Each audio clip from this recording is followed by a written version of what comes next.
ณะนี้ท่านกำลังฟังสถานีวิทยุกระจายเสียง FM 104.5 เมกะเฮิรตซ์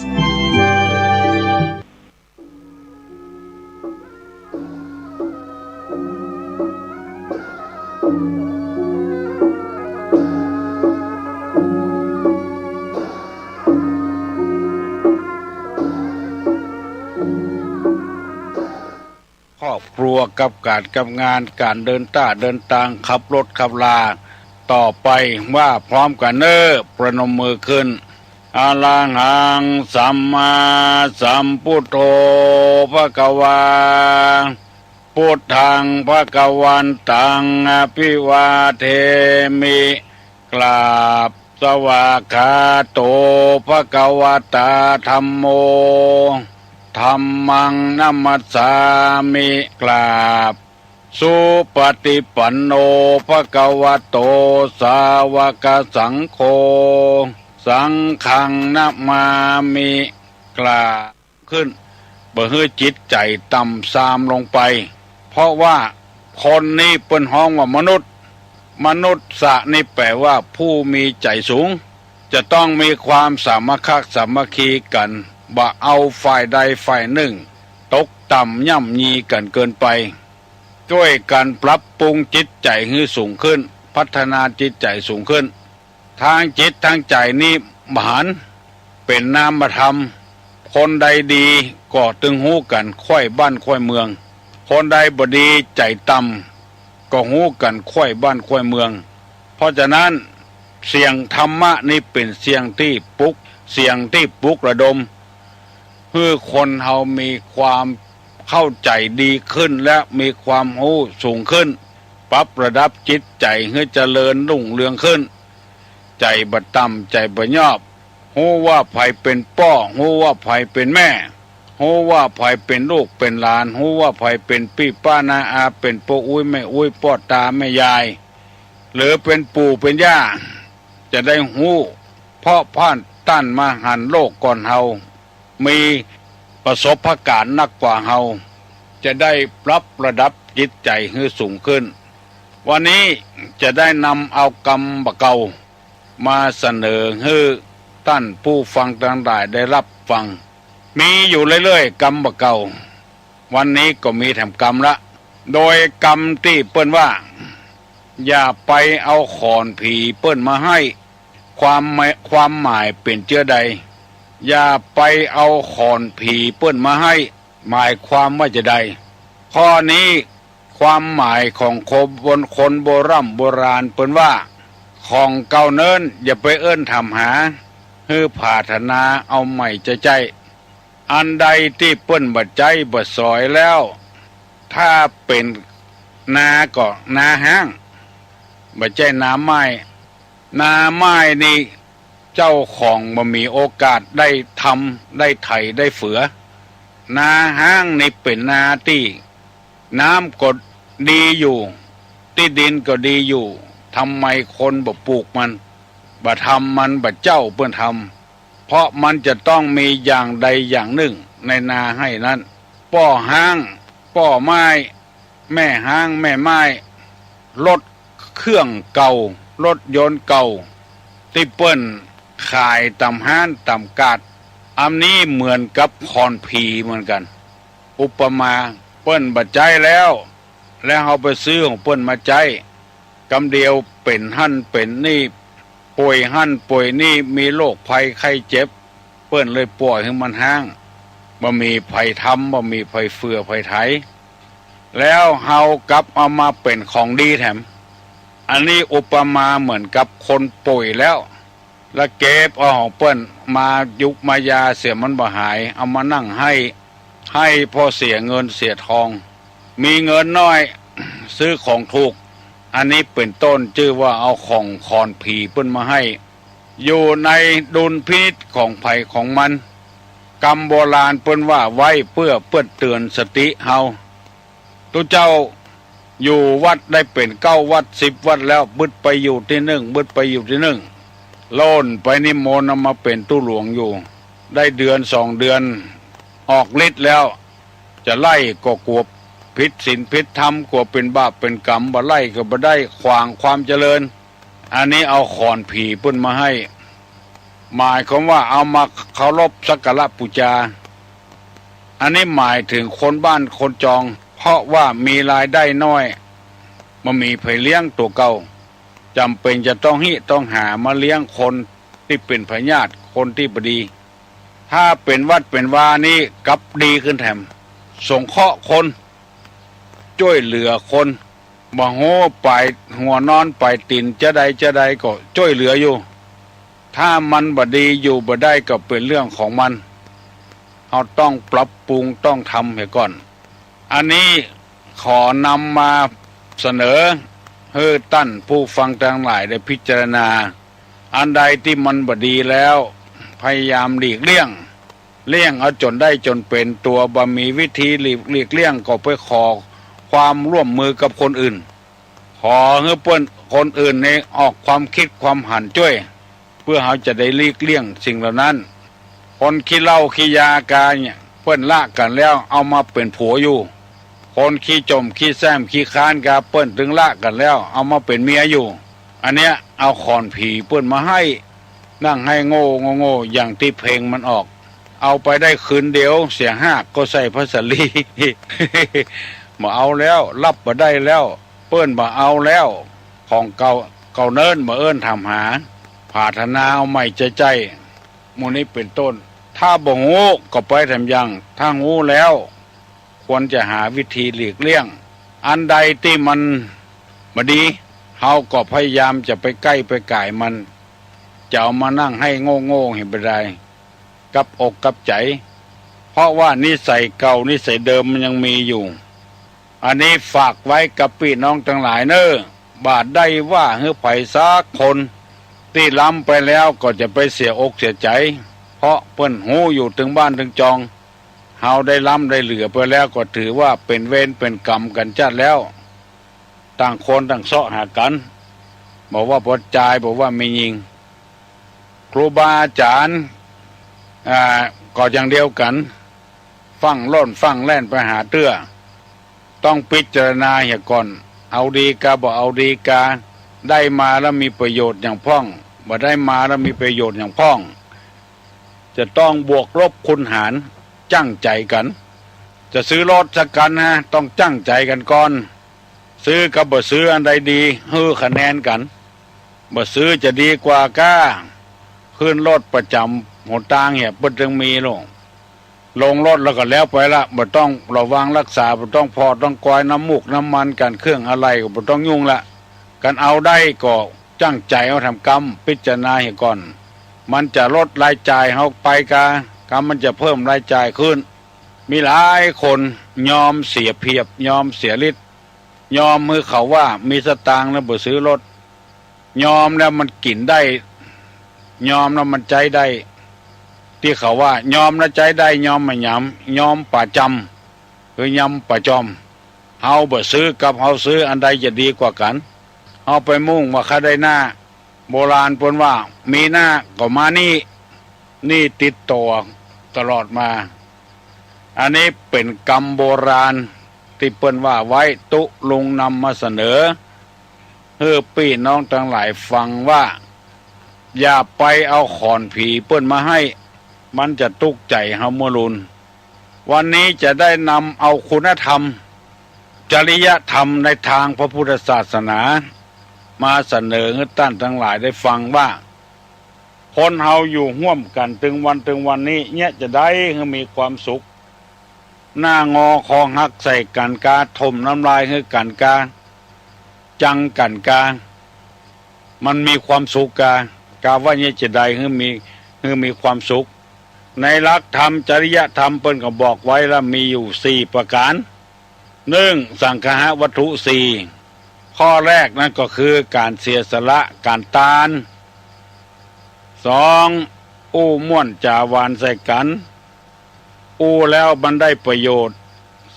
3บำเพ็ญตนนึกเป็นประโยชน์กับสังคมกับบ้านกับเมืองจะไปเกะกะละลาน4ประพฤติตัวสม่ำเสมอกับพี่น้อง10ชาวบ้านและข้อที่2ว่ามีพรหมวิหารทั้ง4 มีเมตตามีกรุณามีมุทิตามีอุเบกขา ข้อที่สามว่าทันตารู้จักปรับปรุงตัวเองเข้ากับพี่น้อง10 ชาวชาวบ้านจะไปหือแตกแยกกัน อันนี้อยู่ที่ไหนก็มีความสุขต้องมีจริยธรรมแล้วข้อที่สี่ว่าเว้นจากอคติสี่ฉันทาคติโทสาคติโมหคติพยาคติฉันทาคตินั่นคือเว้นจากการฮักกันเพราะฮักไข่กันถูกธาตุกันธาตุดินกับธาตุดินธาตุน้ำกับธาตุน้ำฮักออกหน้าออกตาลำไประวังกันโทนักลำไปก็บดีเพื่อนจะว่าดังที่ยกตัวอย่างมาท่านทั้งหลายฟังแล้วโทสาคติคือความโคตรความมิ่งความไม่ใจอำนาจบาดใหญ่ตัวเองไปข่มขู่คนนั้นข่มขู่คนนี้มาเป็นผลยิ่งปัจจุบันนี้สมัยจะไปข่มไปขู่กันนี่บ่ได้เพราะว่าเขาต่อสู้ระบบประชาธิปไตยมาเมินแล้วไปข่มคนนั้นขู่คนนั้นโอกาสที่เขาจะเจ็บเนื้อเจ็บตัวมันมีนักอยู่โมหคติอันข้อที่สามว่าเพราะความหลงงมงายหูเท่าบ่ถึงการแล้วเป็นเหตุให้คนบ่เคารพนับถืออยู่กับคนหมู่เดียวกันบ่ได้เป็นข้อที่สามวันนี้จะเอาข้อที่สี่มาอธิบายให้พี่น้องข้องหิ่งทั้งหลายได้ฟังเพื่อเราจะได้ใจเป็นชีวิตประจำวันเรียกว่าพยาคติคือการเบียดเบียนซึ่งกันและกันพยาคติอภัยานี่คือไม่เบียดเบียนมีพุทธภาษิตรับรองว่าอภัยาปัจฉังสุขขังโลเกการไม่เบียดเบียนเป็นสุขในโลกพยาปัจฉังทุกขังโลเกการเบียดเบียนเป็นทุกข์ในโลกกินก็บ่หลับนอนก็บ่หลับบ่มีความสุขอยู่ไปเป็นวันเพราะคนมันเบียดเบียนกันดังที่เคยนำมาเสนอคนบ่มีที่อยู่หั่นแล้วตัวก็มีเปเลอะเปเตอควรจะอนุโลมปฏิโลมให้อยู่ด้วยกันไปได้ก็อยู่ด้วยกันไปใครไล่ก็ไล่ใครด่าก็ด่าคนมันไม่ใช่เหมือนกับอย่างอื่นที่ละอ่อนเขาว่าคนไม่ใช่แมวเขาด่ามันจะได้ก็ได้มันตึงบอกเข้าใจสักอย่างคนนี่ว่ากำเดียวก็เดือดร้อนเบียดเบียนกันพยาคตินี่เบียดเบียนหิงสาลาวีกันเบียดเบียนกันเปิ้นบ่มีหนทางต่อสู้แล้วก็ไปเบียดเบียนกันอยู่เคยเล่าให้พี่น้องทั้งหลายฟังเมื่อตุลุงยังเป็นตุหนุ่มอยู่ไปอ่านหนังสือพิมพ์มีพ่อเลี้ยงเปิ้นมีเงินมีคำนักเปิ้นซื้อตี้ตั้งหน้าตั้งในบ่ซื้อเพราะบ่มีถนนเข้าแล้วยังมีตี้ตั้งหลังนั่นแถมไปขอซื้อกับเจ้าของเปิ้นบ่ขายเปิ้นว่ามันมีแต่จะไว้สืบลูกสืบเต้าแถมน้อยซื้อก็ซื้อของเปิ้นถูกเหี้ยอันนี้ไปอ่านหนังสือพิมพ์นะถ้าเอาเข้าเนี่ยจะได้คนตี้ร่ำรวยมีตี้ตั้งหน้าล้อมหัวเหี่ยมดบ่ฮื้อคนจนได้เข้าผ่านบ้านไปได้แกล้งเปิ้นเพื่อจะได้บีบเปิ้นฮื้อเปิ้นซื้อได้ถูกเข้าคนโตคนจนก็ไปร้องเรียนที่ไหนก็บ่แปะแก่บ้านกำนันก็ว่าหยังบ่ได้เพราะเปิ้นมีเงินมีทองเนี่ยหยังกับวัดกับโรงเรียนเปิ้นก็จ้อยก็เหลือบ่แปะไปอำเภอก็บ่แปะมันกะตันอกตันใจแล้วคนเนี่ยคือคนอย่างว่านะวันหนึ่งเอามีดห่อหนังสือพิมพ์เนี่ยเข้าไปเอาเน็บแอวไว้เจ้าของตี้ตั้งหน้าเศรษฐีรวยๆนั่นก็นึกว่าจะม่วนใจแล้วมันจะมาตกลงขายที่ดินแล้วเอกะกองไปเผียวยกมือไหว้ถอดมีดออกมาฟันจนหมอมาฮับแล้วเนาะตายเพราะที่ดินแบบแบ่งเบาภาระให้กันเพราะฉะนั้นอันนี้เป็นคติเตือนอกเตือนใจเอามาประยุกต์ให้ท่านทั้งหลายได้ฟังคนใดได้อ่านหนังสือพิมพ์เล่นนั้นก็คงจะได้ยินคงจะรู้เรื่องถ้าบ่ได้อ่านก็แล้วไปยกตัวอย่างมาเพราะความเบียดเบียนกัน เปิ้นตึงตุกตะลำตำเปียกเข้าดินเข้าหญ้าอยู่หันเราไปเบียดเบียนเปิ้นอยู่เหมือนกับรถใหญ่ไปเบียดรถน้อยตกห้องตกห้วยพุ่นเพราะว่าคนเอาบ่ได้นับรับน้ำทำคำสอนบ่มีไผสั่งบ่มีไผสอนหรือเปิ้นสั่งเปิ้นสอนก็บ่ฟังคำไผมันคับแคบใจแล้วมันหาทางออกบ่ได้แล้วข้อนี้เปิ้นเรียกว่าพยาคติฉันทาคติโทสาคติโมหคติและพยาคติลำเอียงเพราะรักใคร่กันเรียกฉันทาคติลำเอียงเพราะความโกรธเรียกว่าโทสาคติลำเอียงเพราะหลงเรียกว่าโมหคติลำเอียงเพราะเบียดเบียนกันเรียกว่าพยาคติพอออกไม่ออกปิปานาอาญาติโยมคนใดจำได้จำไว้เนอะเฮาจะได้เฮียนกันไปอย่างเงี้ยเรื่อยๆผู้ใดที่ฟังตุลุงอยู่กูเจ้าวันหน้าเขาอาจจะมีอันอย่างสักอย่างสำหรับคนที่ฟังกูเจ้าและจดจำไว้จะไปคิดว่าอันอย่างก็ได้จำของเขาพยายามจำเถอะมันตึงได้มันตึงหูคนเดียวมันถ้าเฮาบอกพยายามนี่บุไหนอะจะไปเป็นใจตัวเก่าว่าโอ้สมองบดีละเท่าแล้วแก่แล้วอย่างมันนี่เป็นต้นอย่าไปเป็นใจตัวเก่าคนเป็นใจตัวเก่านี่มีนักทำผิดก็ว่าบ่ผิดอันเนี้ยเป็นใจตัวเก่าต่อไปนี่ผิดนักผิดน้อยทำผิดได้เรื่อยๆพ่อแม่ด่าเพราะไอ้หยังเฮาบ่นึกถึงความผิดตัวเฮาเมียด่าผัวเพี้ยเพราะไอ้หยังเฮาก็บ่นึกถึงความผิดที่มันด่ายังบ่พอใจตั้งข้อหาเปิ้นว่าเมียตั้งข้อหาเป็นอย่างอันผัวด่าเมียด่าผัวก็เพราะว่ามีความผิดแล้ว มีสุภาษิตคนไทยว่าคนดีนี่แก้ไขคนจันไรนี่แก้ตัวเตื้อแม่นแต่ไม่ใช่นะมันอย่างอี้นะแก้ตัวเพราะฉะนั้นมีหูบ่มีหูพิจารณาอย่าก่อนไปฟังโวยวายเตื้อที่นำมาเสนอพี่น้องทั้งหลายว่าบ่มีฝอยมาบ่ขี้บ่เป็นนี่เปิ้นบ่มาถามมันต้องเป็นความจริงอย่างใดอย่างหนึ่งไปมีไผเชื่อเพราะตนเป็นอย่างนั้นแล้วอาทิเช่นแม่ออกที่ทำปัญหากับตุลุงว่าผัวตายไปจ้านเมินแล้วมาบอกว่าได้เมียแล้วได้เมียเป็นผีพุ่นแล้วตัวเองก็ยังมาข่างเพิ่นอยู่ขนาดเป็นผีแล้วเพราะตัวเองเนี่ยเมาข่างเพิ่นเมื่อเป็นโคนแล้ว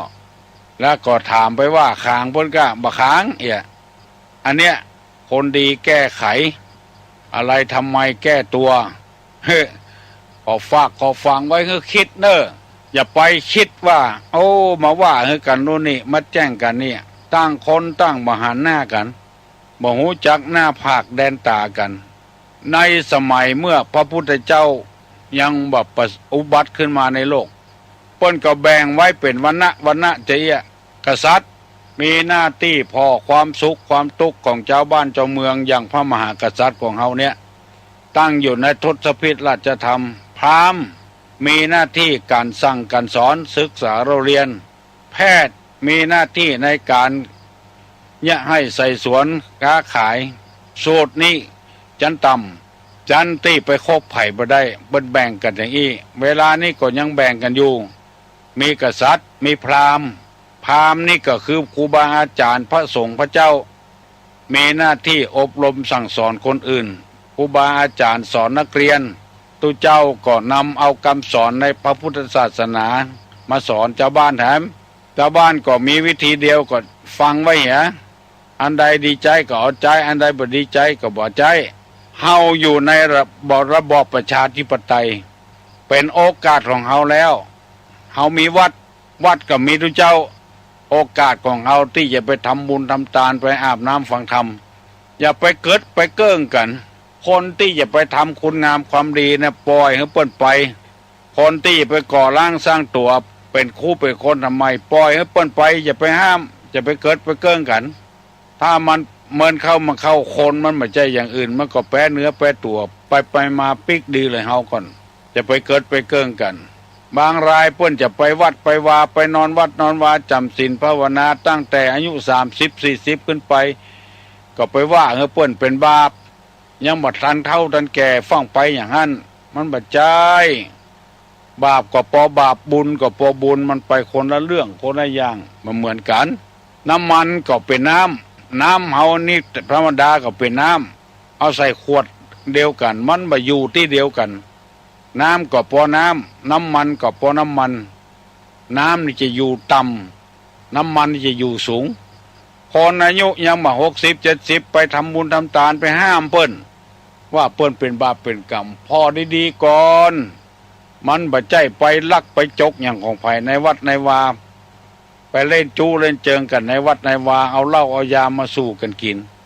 นุ่งขาวห่มขาวไปดีแล้วอย่าไปว่าอย่างเฮ้อเปิ้นตัวทำบ่ได้เตื้อก็บ่ทำเตื้อเฮ้อเปิ้นทำเหี่ยก่อนวันนี้ตู้ลงได้นำเอากรรมว่าอยู่อย่างใดมีความสุขกับพี่น้อง10 สาวชาวบ้านมาเสนอถึงหมดกัน4 ข้อแต่ละข้อก็มีข้อปีกย่อยไปโดยแถมถ้าไผสามารถปฏิบัติอย่างอี้ได้แล้วบ่ต้องกลัวอยู่ที่ไหนก็อยู่ได้แปลงอกแปลงใจเข้าหาเปิ้นจะไปเอาใจตัวว่าคนเดียวมีคนหนึ่งมาบอกคือตุลงว่าลูกศิษย์เนี่ยนิสัยสะปะสะปื้นบัดนี้ไผก็โหเสียงถึงวัดถึงวาตุลงก็บอกว่าหยังมาถามตุลงว่าเป็นจะได้หลวงพ่ออยู่กับคนนี้ได้คนนี้อยู่กับหลวงพ่อได้นี่บ่มีปัญหาแต่หลวงพ่อเป็นจะได้อยู่กับมันได้ก็คือเอาแปลงใจหากันนั่นน่ะคนละน้อยละน้อยมันผิดมันพลาดอย่างไปเฮาก็ว่าโอ้มันบ่ฮู้มันได้รับข้อมูลที่บ่ถูกจากพ่อจากแม่มาเฮาก็พยายามฝึกหัดดัดนิสัยไว้เหียอยู่ด้วยกันได้นะขอคนเข้ากันดีๆเด้อฮู้ตัวเก่าเฮาเพิ่นบ่ชอบตัวใดดีใจตัวอันนี้บ่ม่วนโอ้บ่ชอบเพราะไอ้หยังบ่ชอบอ้องมาทำความเข้าใจกันเหียมีก็คนบ่ชอบแวดบ้านแวดจองเหมือนกับเอาไม้เป็นหนามมาแปลงหัวไม้เขียนี่กาไม้อย่างในกาเนี่ยเอามาแปลงหัว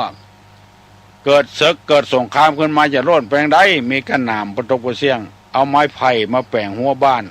โล่นแปลงใดก็ไม่ได้มีกระหน่ำคนที่สร้างสัตลูกับบ้านกับจองก็เหมือนกับ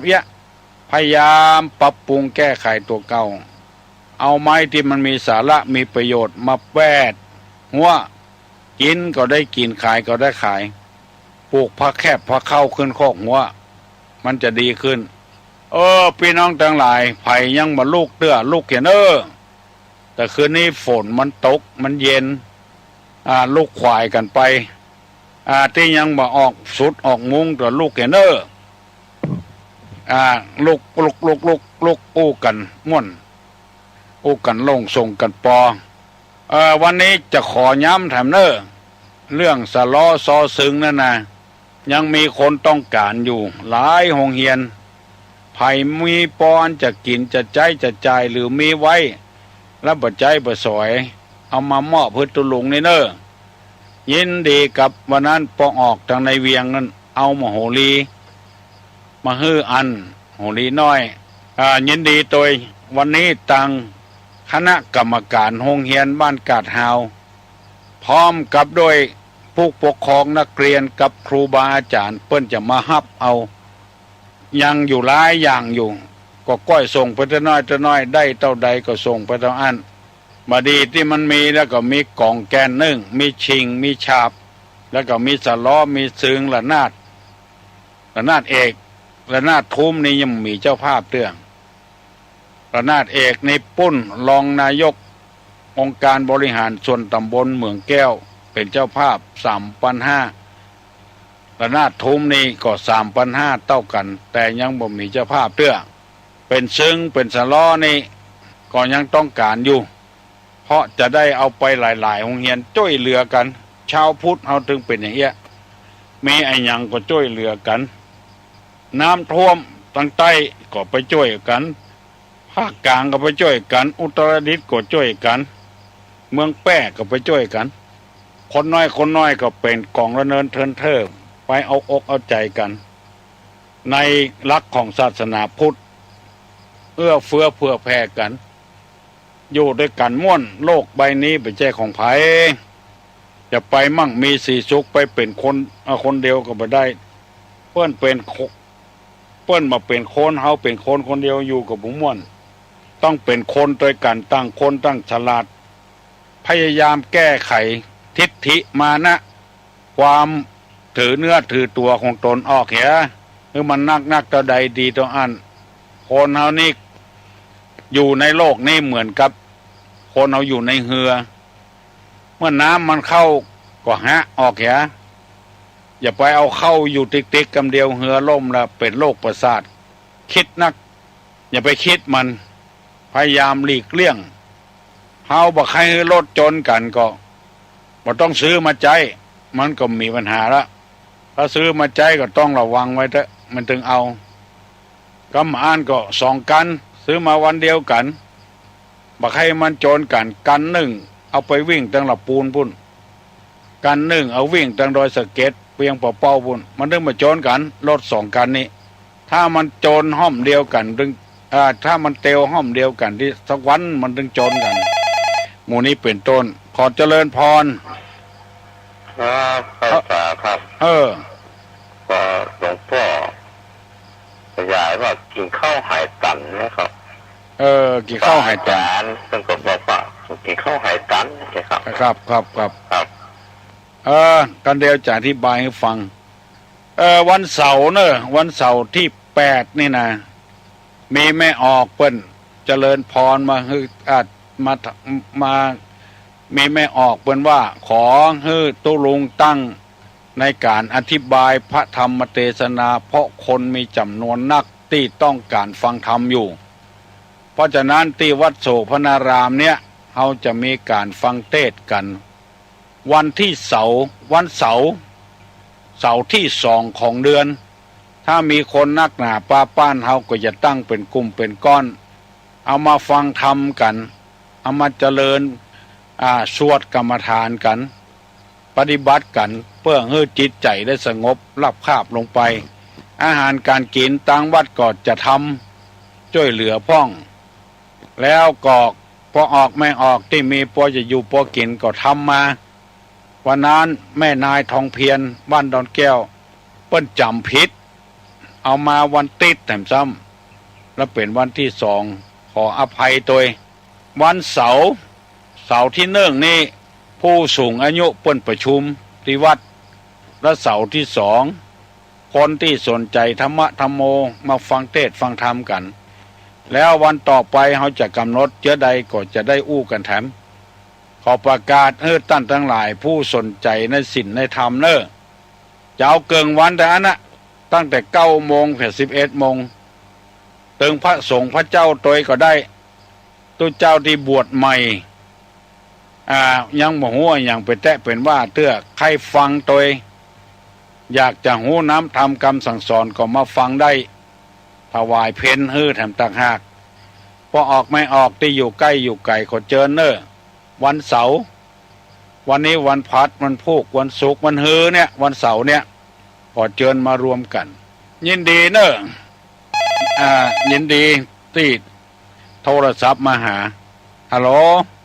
สารเจ้าตะลุงมันฟังบัดได้แต่มันอย่ามากวนนะตะลุงอย่างอันหาอย่ามาบัดชาติโอ้เปิ้นยังฟังกันได้หมดตรงหมดเสียงกูเตือนกับฟังกันดี2 วันนี่ตะลุงอากาศบ่ค่อยดีน่ะตีเลื่อนไปตั้งมันออก2 ตีกันเจ้ามันออกติ่งของตัวลุงนี่ 90.75 น่ะอันนี้ชัดก็ควรนะเจ้าควรอยู่เจ้าควรอยู่แต่ชัดกว่า96น้อยนึงอ่ะ96กดกวนอยู่96ไอ้ซ้ำบ่ได้เรื่องเลยโอ้อยู่ไกลก็นี่ดอยสะเก็ดเนี่ยเจ้าดอยสะเก็ดนี่กูเตือนก็มีปัญหานะ2,000เนี่ย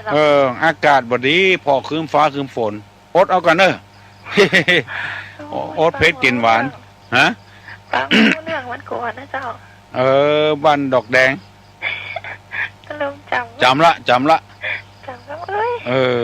จำคำเอ้ยแล้วก็ต่อคำเอ้ยเนี่ยอย่าได้ดีพอคือต้องฟ้าเป่งก่อนกะแต่ว่าก็มัน30,000แล้วตะลุงว่านี่ไฟเพิ่นเสียไฟฟ้าดับวันนี้เพิ่นโทรมาบอกแล้วว่าไฟฟ้าบ่ดับละก็นึกว่าดีแล้วอีกก็เตือนฟังม่วนฟังชัด วันนี้ตู้ลุงก็เอ็กเขาใส่นะเต็มที่เลยนะเอ็กเนี่ยมันสถานีอื่นมันกวนนะตาลุงสถานีอื่นกวนลองหมุนนั่นก็ได้ยกเสาขึ้นก็ได้อย่างหมุนวิทยุล่ะหมุนไปหมุนมาน่ะหมุนไปรอบทิศเสาขึ้นก็ได้อดเอาถ้าตะวันออกดีๆก่อนจะได้ยินทีบุญรักษาเนอดีมากวันดีอยู่ดีมีสุขโอ้กินข้าวไห่ตันที่อันบ้านปางม่วงโทรมานี่นะมันนักเขาเนอะอากาศนักเนอะกินข้าวไห่ตันนี่นะเปิ้นว่าเฮือทุเจ้าบุญเปิ้นบ่ใจว่าเฮือเจ้าบ้านกินข้าวไห่ตันเนี่ยกินข้าวกับศรัทธาแล้วบ่ทำประโยชน์อย่างเฮือศรัทธาสักอย่างปุ่นอันนี้คนโบราณเปิ้นว่านะกินข้าวไห่ตันนี่นะมันบ่ผุบ่พงบ่โล่งอย่างสักอย่างทำวัดเจ้าก็บ่ทำวัดเย็นก็บ่ทำสูตรโงกโกห้องก็บ่ห้ำบ่เฮียนอย่างสักอย่างไปสูตรโดยเปิ้นก็มนปู่เนาะนะลูกมาเมื่อเจ้าลูกจัดเจ้านะที่จะท่องสูตรท่องหยังก็บ่ท่องหยังเอาง่ายๆว่าคนขี้ค้านนี่เด้ออันนี้เป็นกรรมบ่เก่านะตู้ลุงแค่ออกมาเมินละกลัวกระทบกระเทือนทุเจ้าพระเนนอยู่เสี่ยงไปวันนั่นนะบัดเนี้ยอย่างสักอย่างต้องท่องสวดพ่องยังพ่องมีเมตตาธรรมแผ่โปรดภายย้ายบุญให้แก่พวกออกไม่ออกช่วยเหลือเจ้าบ้านเจ้าจองกันอันนี้อยู่กินให้มันแล้วมันรอดไปเป็นวันนะอันนี้เป็นห้องเข้าไห่ตันขอโทษเนอะพระสงฆ์พระเจ้าอะโหลได้ยินก็ได้ยินเจ้าไก่ก็ไม่สาเจ้าเนตลุงที่ไหนฮะน่ะเจ้าไหว้สาเจ้าเนตลุงไหว้สานะอยู่ไกลก็บะไก่เจ้าบ้านตะไคร่เจ้าปะไคร่ตัวนี้ปะไคร่นี่ได้ยินนะโดยสเก็ตเดือดร้อนแซ่บจะดีเจ้าโอ้ยขอตะลุงเปิดมันม่วนเนาะม่วนกะฟังตะลุงตะลุงเก็บใส่ใจไว้เนอะแถมน้อยตุลุงจะออกปัญหานะคนใดตอบได้นี่จะให้รางวัลนะอย่างที่อธิบายมาตะเกียตุลุงก็หาหมอนี่ขอจะไปให้บ่อยนะเจ้าขอให้ตุลุงหายกันวันคืนเนาะบอกให้ไผ่แล้วคำนี้จะตกอกตกใจบอกให้ไผ่แล้วคำเขาได้ยินเจ้าขอให้ตุลุงหายเนาะเจ้าหายพญาติเนาะเจ้าพญาติหายเนาะเจ้าตุลุงหายนี่เมานะ ฟังถึงวันกะดีมากเป็นห่วงตุลุงห่วงตัวเก่าพ่องเนออย่าไปห่วงตุลุงนักมี2หน้างาเต็มตัวอันยังน้องป๊อบน้องอามน้องบิมน้องพิมพ์น้องโกโก้น้องอย่างแถมคนหาลืมชื่อไปเห็นละน้องพวกห่างโดงพวกกับน้องสังกะแปงไผ่ตอบได้ตอบมาเนอมี2หน้างาเต็มตัวอันยังฮัลโหลคนนมัสการเจ้าน้องป๊อบมาแล้วเจ้าเขาเกียบไม่กระเจ้าเขาแตนเขาแตนถูกเหมือนกันนะเขาแตนก็เขาเกียบมันใกล้กันฮะเนาะยังเก่งอยู่จ้ะมีงาตึงปันแตงฟันคนบ่เข้าอันอย่างมีงาจะเป็นปันฟันแตงคนบ่เข้าอันอย่างมีงาจะเป็นปันบุญฟันผักข้าเตลองภูมิบ่ได้อันเก่านะเนาะยินดีเนอะก็หาลูกในนี่ลูกแต่เจ้าแล้วเจ้าเจื้อฝนตกวันเนี้ยลูกขวายฟังเสียงก็หูยอมรับว่าลูกแต่เจ้าเลยนี่นั่นกะเจ้าเดี๋ยวอย่าเป็นลูกขวายเนอะมันย่ามนะลองลูกขวายเถอะสืบไปติ๊กๆเอาคำเดียวก่อนฮะเอาสังงีบฮะเสียมันลวดไปเหี่ยบัดตันเปิ้นแล้วมีบ้านตู้ลุงในคนหรอจะปากันไปป่าเมี่ยง ห้องลูกเป้งลูกละโอ้หานอนรับเสียเล่นไปบ่ายนอนเล่นเสียรับไปนอนรับเสียเล่นว่ามันถูกดีแล้วเนอะต่อไปเนอะตุลูอูจะถามทำเนอะขึ้นน้ำตาเลือกใจเหงือกหายใจพอขึ้นน้ำตาเหงือกตาเลือกไม่แล้วก็ใจเหงือกหายใจไอ้ยังเฮ้ขึ้นน้ำตาเลือกเอาเหงือกหายใจไอ้ยังปี้พิษสมัยฮัลโหลครับ น้องอามกะโก้ครับน้องน้องโก้ครับผมไอ้ยังป่าครับป่าถูกต้องแล้วเนอะถูกต้องละน้องโก้บ้านโป้นหนองหอยสีบุญเรืองตอบว่าปลาก่อนขึ้นน้ำตาเลือกไปละเอาเหงือกหายใจในน้ำมีลูกไม่มีดอกไอ้อย่างมีลูกแต่บ่มีดอกไอ้อย่างลูกมันเมงแต่บ่มีดอกบ่เคยดอกเตื้อแต่มีลูกไอ้อย่างไผจะถามยังกระถามมาเด้อลูกเน้อไผยังบ่ลูกเห็นเด้อบางคนว่าโอ้เป็นดีอายให้ตุลุงว่ะก็หาลูกมาคนเดียวนี่ตุลุงลูกก่อนอายนะดีละเปิ้นว่าคนใดมีหิริละอายแก่ใจเนี่ยดีละอายคือตัวเก่าฮัลโหลจ้าไว้สาเจ้าตุลุงเจ้าท่านมาแล้วอันยังแล้วมันไม่ค่อยติดใจมือถืออันกะ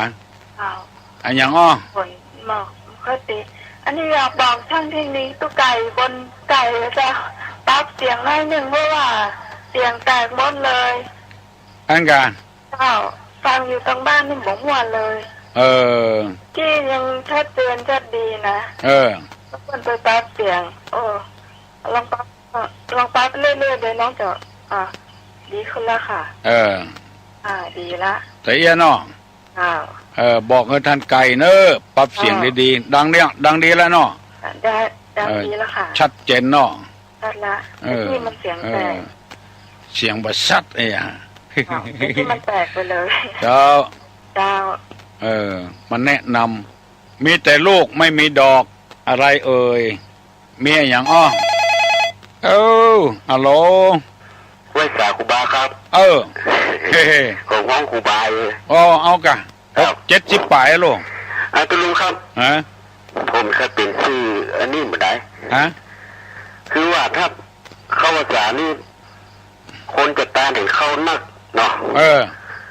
ถ้าใส่เคยไปตานเนี่ยเริ่มตานตั้งแต่วันนี้ไปก็ได้เลย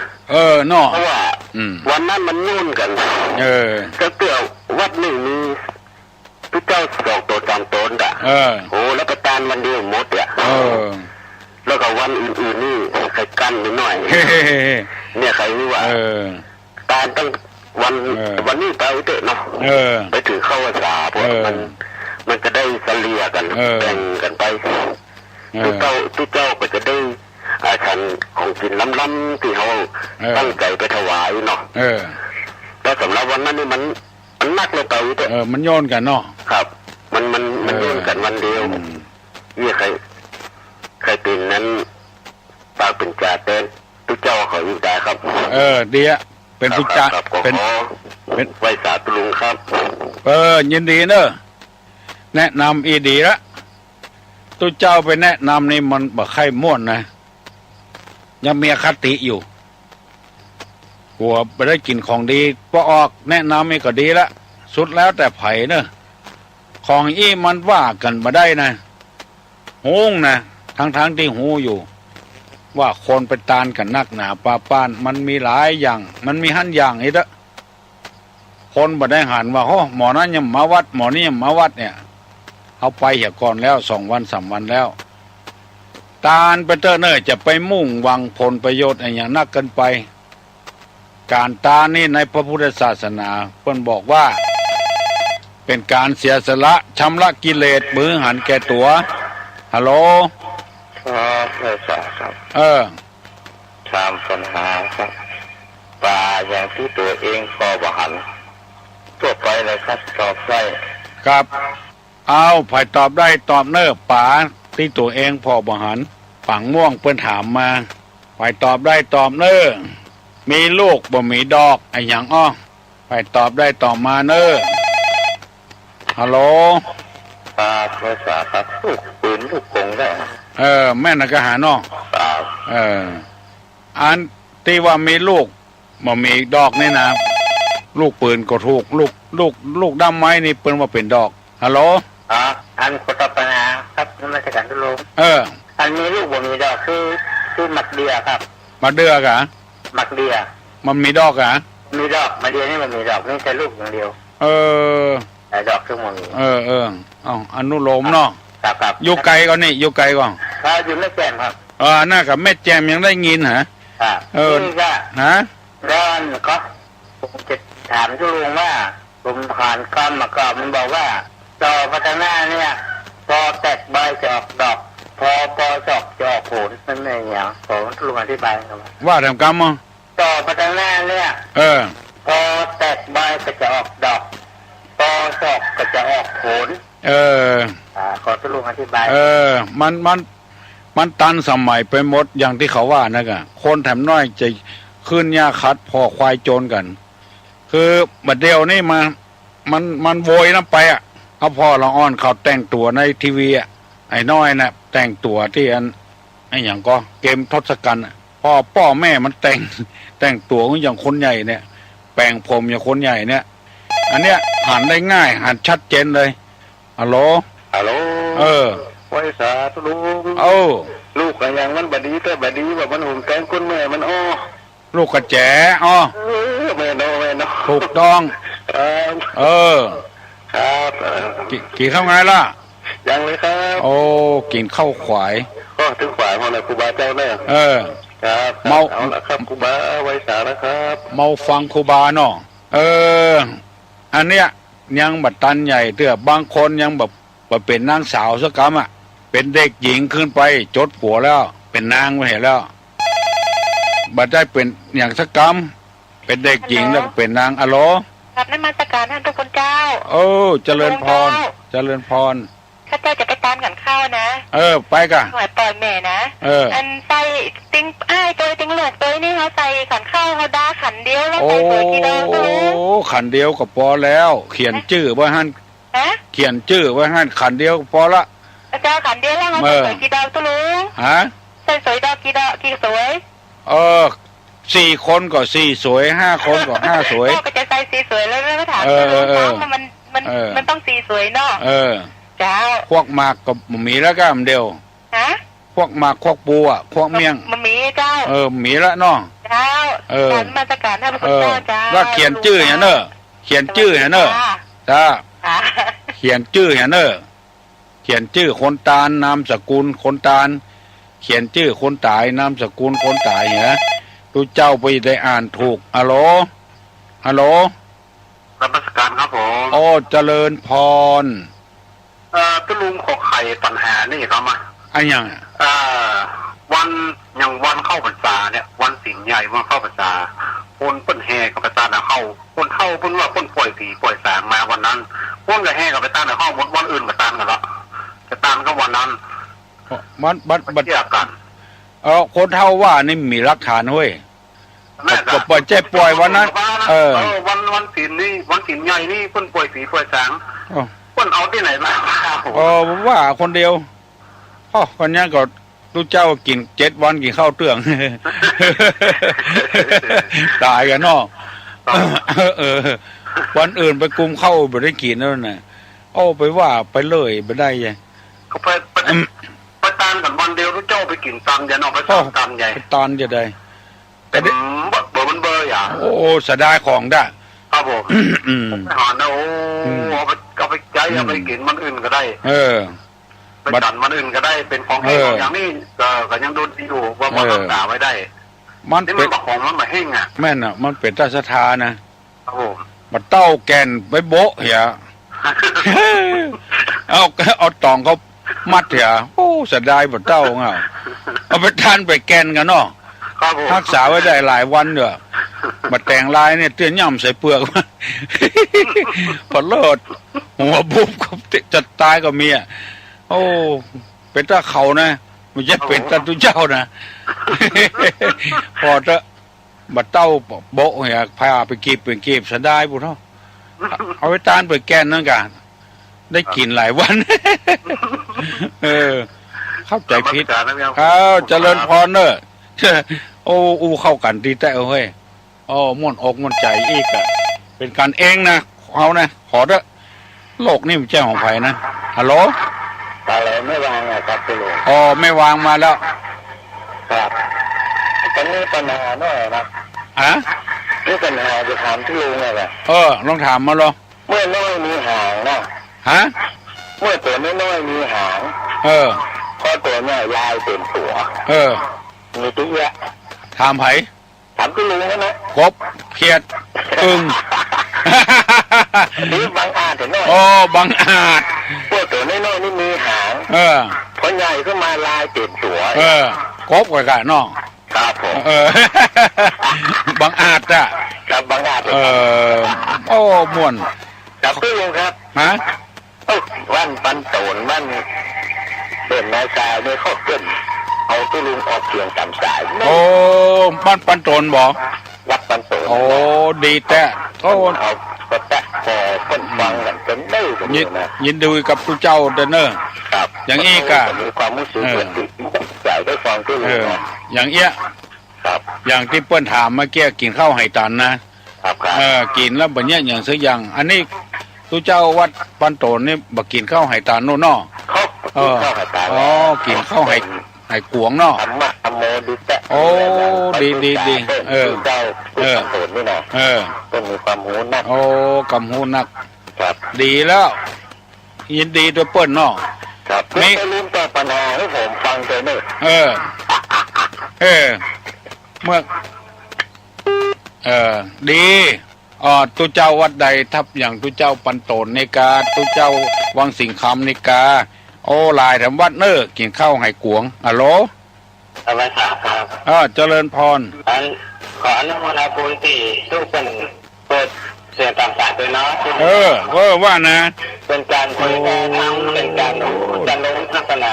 เป็นการเผยแพร่ดีนะครับเนาะดีแต่ดีว่าจะยังเสียงทุลุงที่เป็นออกไปก็จะมีประโยชน์กับคนที่ฟังกันเยอะๆครับมีประโยชน์ขนาดไหนครับขอทุลุงหายเร็วแน่เจริญพรเนอะบุญนักจ๋าบุญนักจ๋าหมดอกหมดใจแตะเขา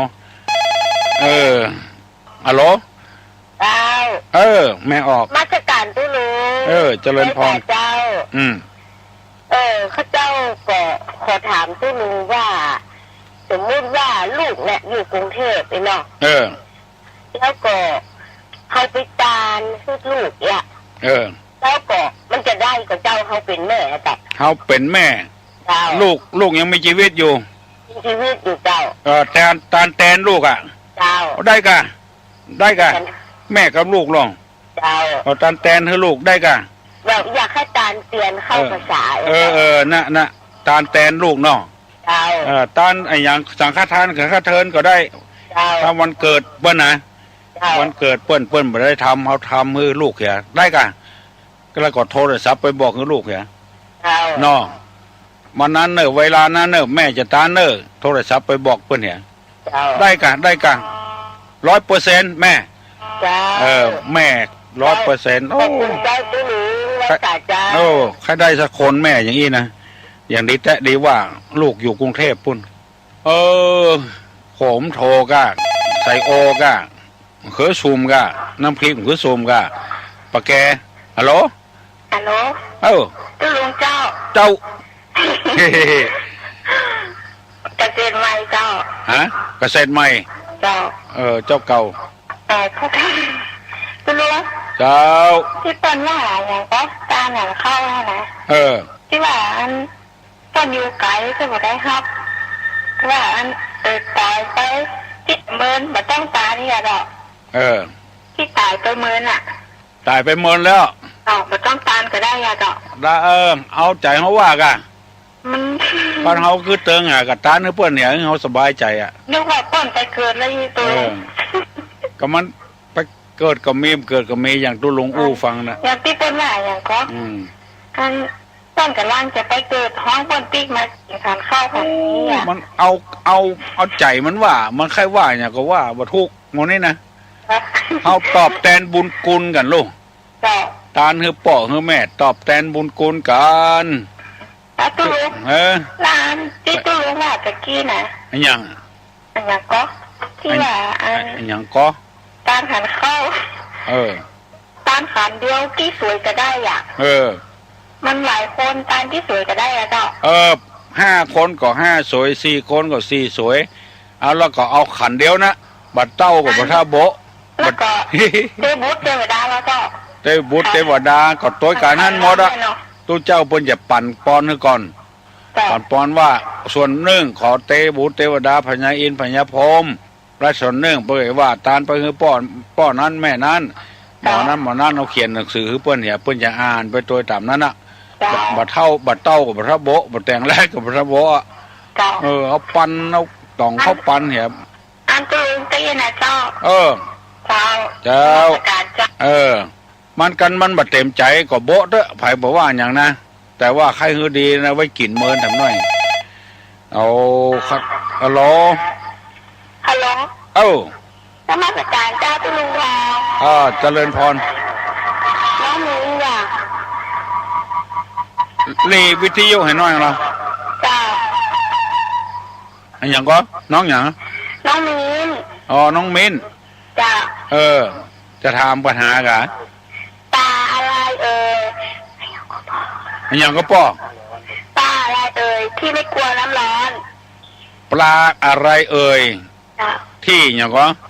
ที่ไม่กลัวน้ำร้อนที่ไม่กลัวน้ำร้อนเจ้าปลาอันอย่างบ่กลัวน้ำร้อนเจ้าให้คนอื่นตอบเนาะเจ้ายินดีเนอะน้องมิ้นเนาะน้องมิ้นเจ้าบ้านอย่างก็จะไปโรงเรียนแล้วบ้านศพสาบ้านประมาทบ้านประมาทพุ่นกะวันพูกเนาะวันนี้มันขวายละน้องก็จะไปโรงเรียนละตุลุงก็ยังละเนาะบุญรักษาปัญญาปัญสูงนะลูกเนอะให้ได้ลูกสาวลูกบ่าวเก่งๆอย่างอี้น้องมิ้นประมากขอเมตตาทำกรรมเนอะน้อยเดียวบ่ได้ฮัลโหลนมัสการครับผมครับผมจะถามปัญหาตุลุงข้อเดียวบ่ได้เอาเหนือฟ้ายังมีฟ้าแต่อันนี้เหนือฟ้าบ่มีฟ้าตุลุงว่าอย่างเหนือฟ้ายังมีฟ้าเหนือฟ้าแล้วบ่มีฟ้าเหนือฟ้าแล้วบ่มีฟ้าครับผมเหนือฟ้าบ่มีฟ้าอันยังฮะฟังให้อันยังตุลุงว่าตุลุงมาได้เว้ยขอเน่าด้วยก็ตุลุงนะกะไปใหญ่มามีภัยแมนตุลุงละไปว่าอันนะมาเอานะกันเดียวจะเหาะยุ่งละมามีภัยแมนตุลุงละผมไปนั่งสนทนากับท่าอาจารย์เพิ่นเป็นท่าอาจารย์ภาคกลางเพิ่นว่าจะทำยังไงนะจะเทศให้เหมือนท่านพระครูโสพลว่าอันนั้นอยู่ก็อาจารย์เต้ไปก็ไม่ได้หรอกถ้าแลนี่ได้เพิ่นเต้ทำกำยังมาได้ไปได้ยังไงไปได้จ้ะเปิดไปไทยเพราะว่าท่านพระครูเนี่ยอยู่เหนือฟ้าเลย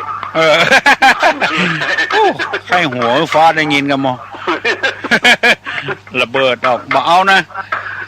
คนที่คอมเมนต์ก็จะจังเงินแถมบิ๊กที่ขอมาพอน้องตุลุงหาจากพวกจากใครที่ยังเป็นก็ขอเฮือนยังเบาบางลงเพื่อหายเหียดไปขอคือมีอายุ100 ปีอยู่กับอุบาสกอุบาสิกาปัจจากลูกไฟไข้เจ็บจากธรรมสการเจริญพรยกมือไหว้เนอจะปั่นปอนนะสัพปิติโยวิวัจจันตุสัพพะโรโควินัสตุมาเตภวะตนตรายโยสุขีที่คายุโกภวะอภิวาทนะสีลิสนิจังวุธาปจายโนจัตตาโลธรรมาวัฏันติอายุวันโนสุขังปะลัง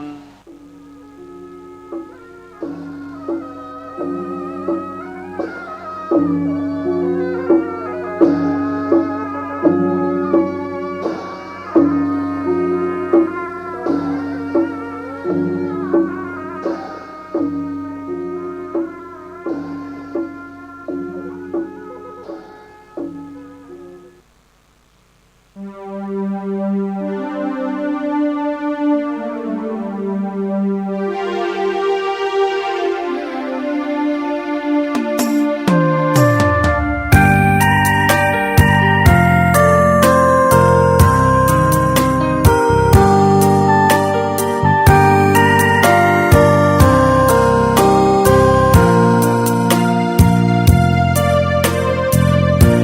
ยุดนิ่งเย็นในไม่มีโต้ตอบสอบผ่านสบายฝึกจิตภายในได้มรรคคงธรรม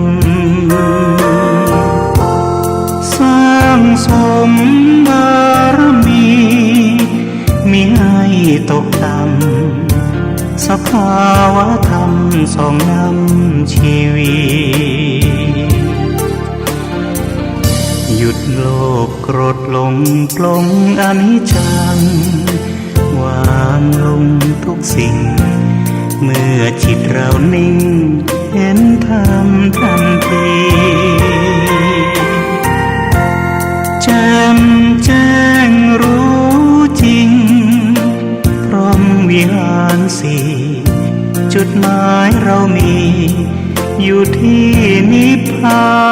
นทุรธรรมนำพ้นล้นด้วยปัญญายกธรรมเมตตานำพาสื่อสารสัจจะโยนิโสมนสิการองค์โพธิญาณประทานให้เราจับนอกมองในไตรลักษณ์ให้นายวัฏฏะสงสารเวียนว่าอยู่นานพบผ่านแต่เศร้าหลุดพ้นอย่างไรบริหารจิตเอาพระพุทธเจ้าสอนเราเห็นทาง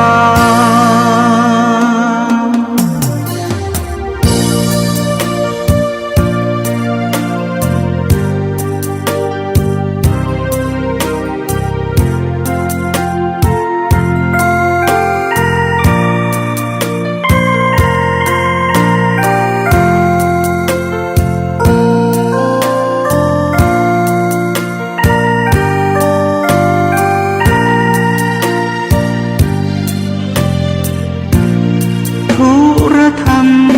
นำพ้นล้นด้วยปัญญายกธรรมเมตตานำพาสื่อสารสัจจะโยนิโสมนสิการองค์โพธิญาณประทานให้เราจับนอกมองในไตรลักษณ์ให้นายวัฏฏะสงสารเวียนว่าอยู่นานพบผ่านแต่เศร้าหลุดพ้นอย่างไรบริหารจิตเอาพระพุทธเจ้าสอนเราเห็นทาง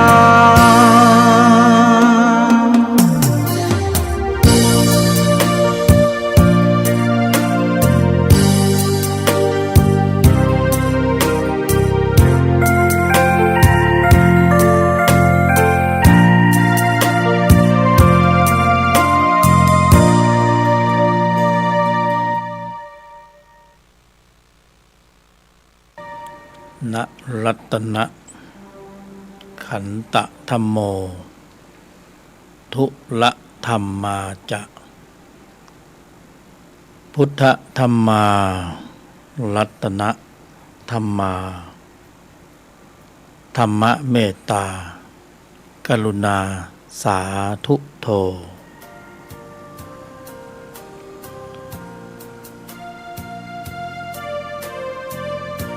หยุดนิ่งเย็นในไม่มีโต้ตอบ ขอต้อนรับกัลยาณมิตรทุกท่าน สู่แนวทางในชั้นของทุลธรรมนำพ้นในภายใน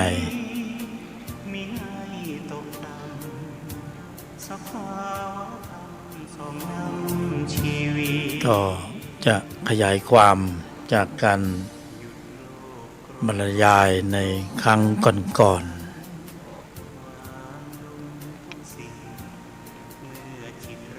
เพื่อความเข้าใจที่ชัดเจนและสามารถที่จะน้อมนำเอาหลักการแนวทางของธรรมะไปถือปฏิบัติในชีวิตประจำวันนำเอาไปประยุกต์ใช้เรียกว่าธรรมะประยุกต์ในสถานการณ์แวดล้อมต่างๆที่แต่ละรูปแต่ละนามเราก็ไม่รู้ได้ว่าในแต่ละวาระเนี่ยจะมีอะไรเข้ามาทางทวารมาแบบไม่ทันตั้งหลักตั้งตัว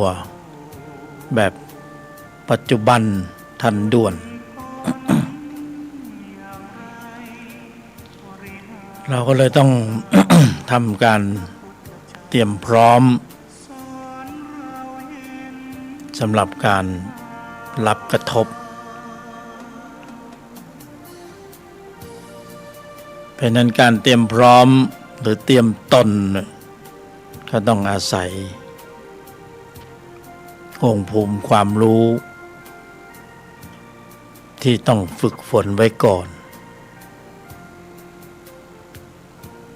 ถ้าตนไม่ได้ฝึกตนไว้ก่อนก็ยากที่จะตั้งหลักได้ก็คือไม่เท่าทันต่ออาการกระทบ สัมผัสทางทวารต่างๆเพราะตนไม่ได้เตรียมตนเราไม่ได้เตรียมตนไว้เตรียมแต่ตัว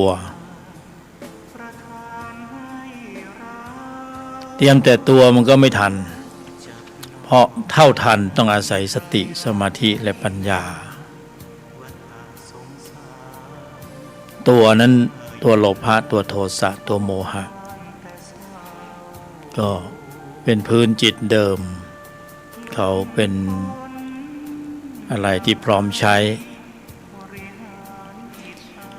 เพราะนั้นเราต้องมาเตรียมตนเราจึงต้องมีการฝึกฝนเตรียมพร้อมสำหรับการรับกระทบทางทวารต่างๆพวกเราอยู่ในโลกสัมผัสเราหนีไม่พ้นที่จะต้องผัสสะเวทนาตัณหาหนีไม่พ้นเราต้องเจอทุกวันผัสสะเวทนาตัณหาอุปทานแล้วก็ความยึดมั่นถือมั่นในอัตตาตัวกูอันนี้เป็นพื้นจิตเดิมเป็นวิถีเป็นคันลองของการดำเนินโดยลักษณะที่เป็นเราเข้าใจว่าเป็นธรรมชาติเป็นพื้นจิตเดิมมันเป็นอย่างนั้น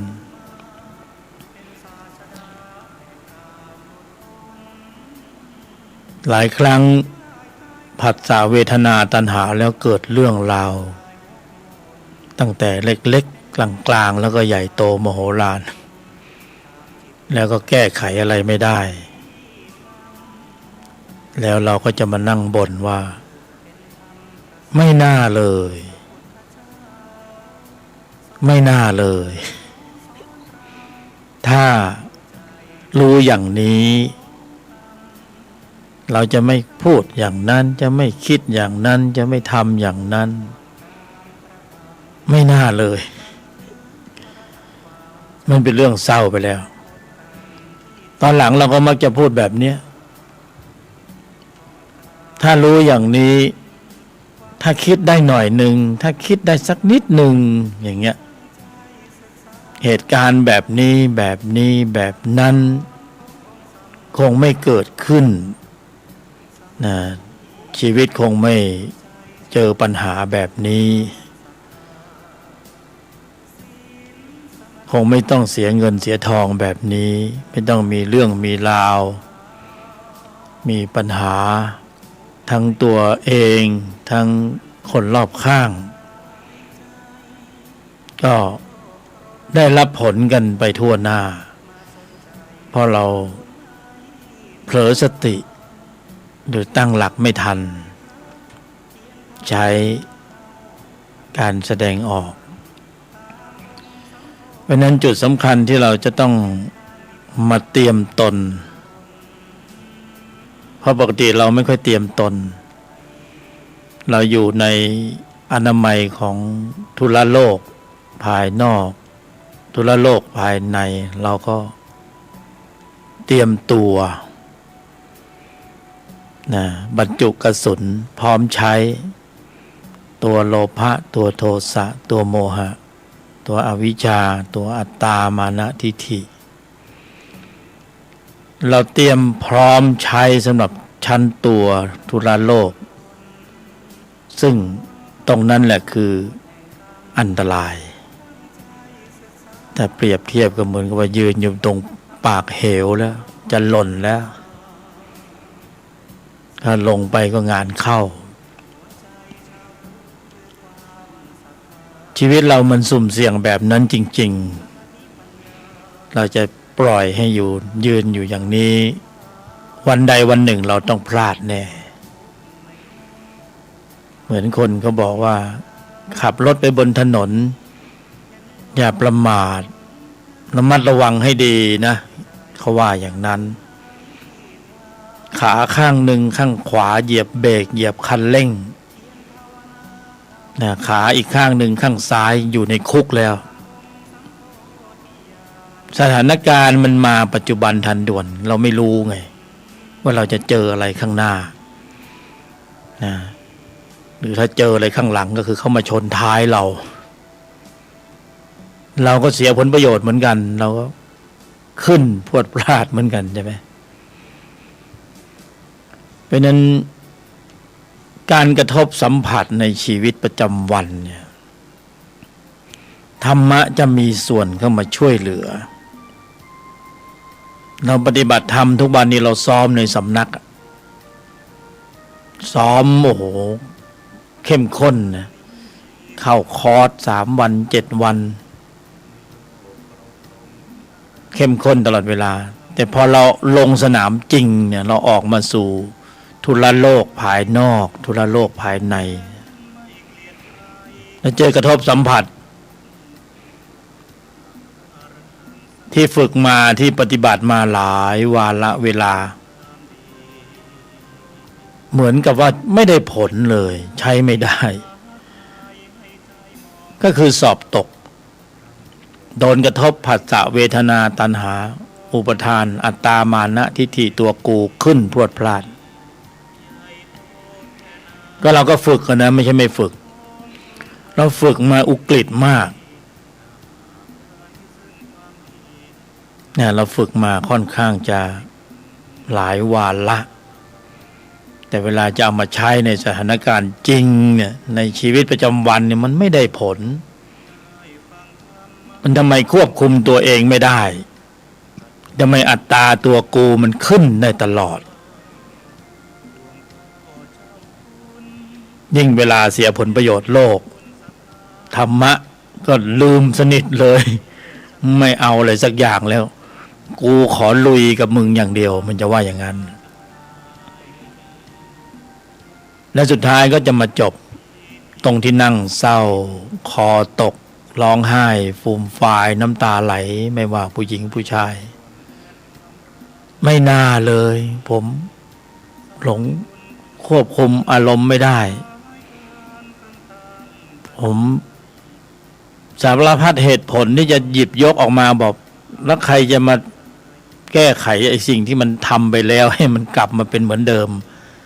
กรรมมันสำเร็จไปแล้วไงมากันเป็นแผงเลยทั้งตำรวจทั้งกู้ภัยอัยการศาลกรมราชทัณฑ์โอ้โหวุ่นวายมากเลยชีวิตไม่มีใครอยากไปหรอกไม่มีใครอยากเกิดเรื่องแต่ทีนี้มันควบคุมตัวเองไม่ได้ผมบันดาลโทสะผมหน้ามืดนี่ผมหึงมีเหตุผลอะไรอีกที่จะบอกว่าผมสารพัดเหตุผลเลยใช่ไหมนี่คือการขับเคลื่อนกำลังของจิตชั้นตัวในภายในอยู่ในใจของพวกเราถ้าให้น่ากลัวก็บอกว่าไอ้นี่คือผีโทสะผีโลภะผีโมหะมันคอยหลอกหลอนนะแล้วก็ชี้นำการแสดงออกในทางที่เป็นผลร้ายในทางลบผีทั้งนั้นเลยก็คือผีอยู่ในใจของพวกเรากลัวผีข้างนอกนะแลบลิ้นปลิ้นตา แต่พวกเราไม่เคยกลัวผีข้างใน มันอยู่ในใจเรา ถ้าเปรียบเป็นบ้านก็คือมีผู้ร้ายอยู่ในบ้านตลอดเวลาเผลอเป็นโดนผีพวกนี้มันอยู่ในใจของพวกเราผีโทสะ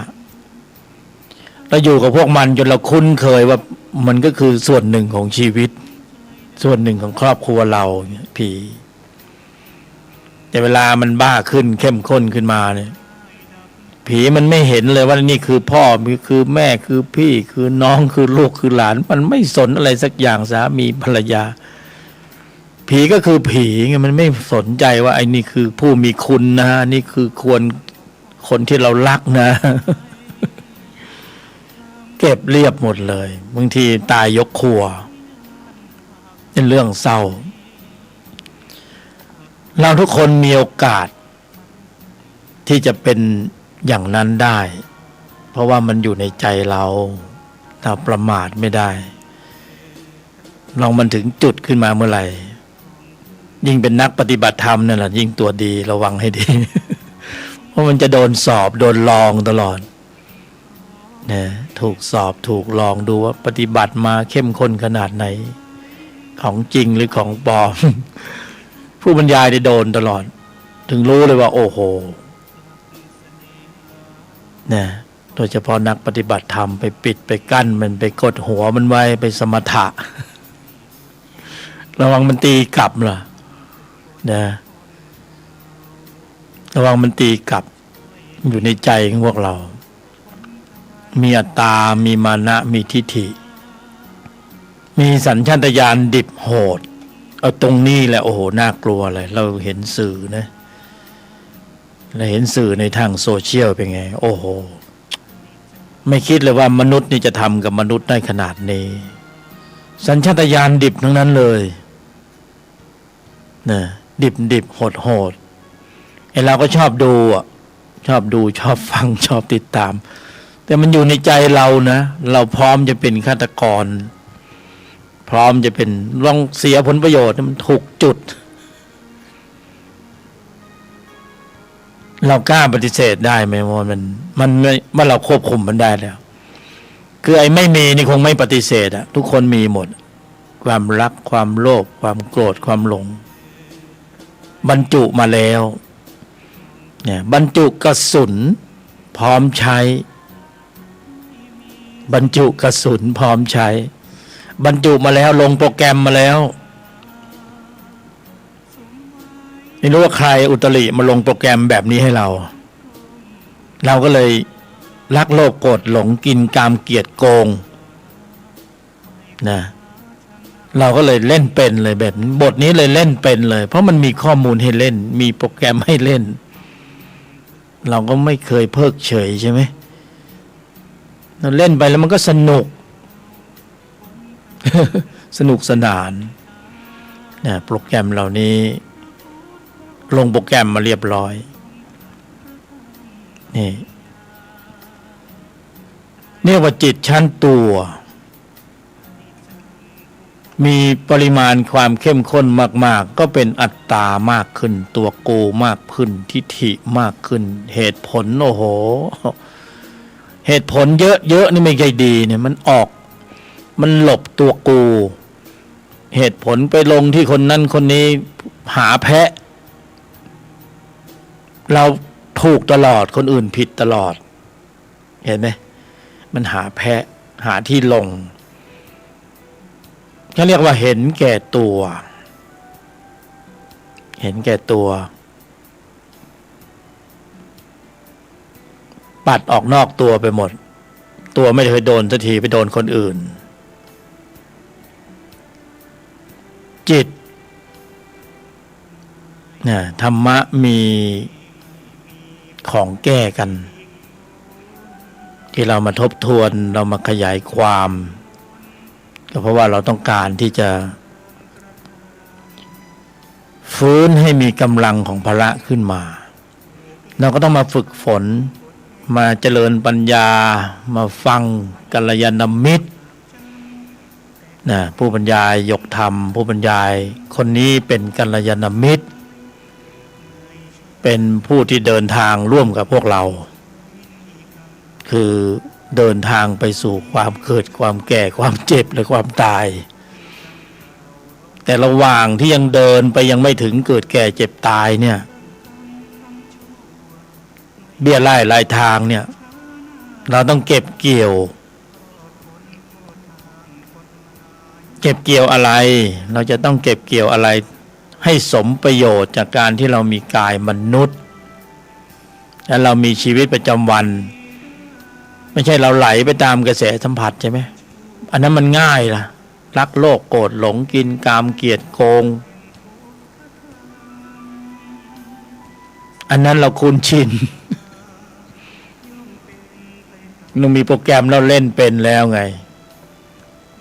คุ้นชินมากมีโปรแกรมเหล่านี้เราเล่นเป็นแต่ระหว่างนี้มันได้ประโยชน์สูงสุดมากกว่านั้นเราต้องเก็บเกี่ยวเก็บให้ได้ในที่นี้ก็คืออาริยจิตฟังดูก็สูงชนเพดาน อาริยจิตเข้าใจนะต้องเก็บเกี่ยวอาริยจิตให้สมประโยชน์จากการที่มีกายมนุษย์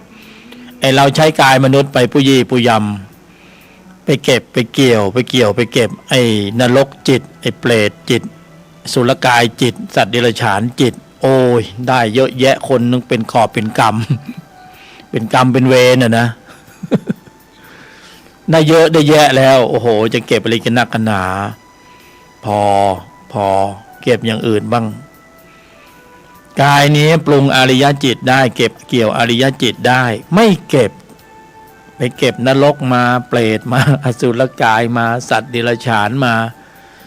นะพรหมวิหารสี่ดีๆไม่เก็บไปเบียดเบียนกันโอ้ยมันถนัดทะเนคล่องแคล่วชำนิชำนาญวสีเสียเหลือเกินในการเบียดเบียนออกกฎบัตรกฎหมายกฎหมาสารพัดออกมาเต็มไปหมด ดิ้นไม่ออกแล้วทุกวันเนี่ยอยู่ตรงไหนก็อยู่ยากไปหมดมนุษย์มันเบียดเบียนกันมันเข้าคลียุคแห่งการเบียดเบียนเนี่ยธรรมะเอาไปไว้ข้างๆไม่สนใจ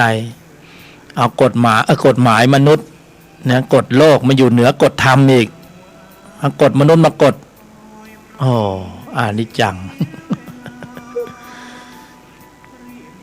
มันเป็นอย่างนั้น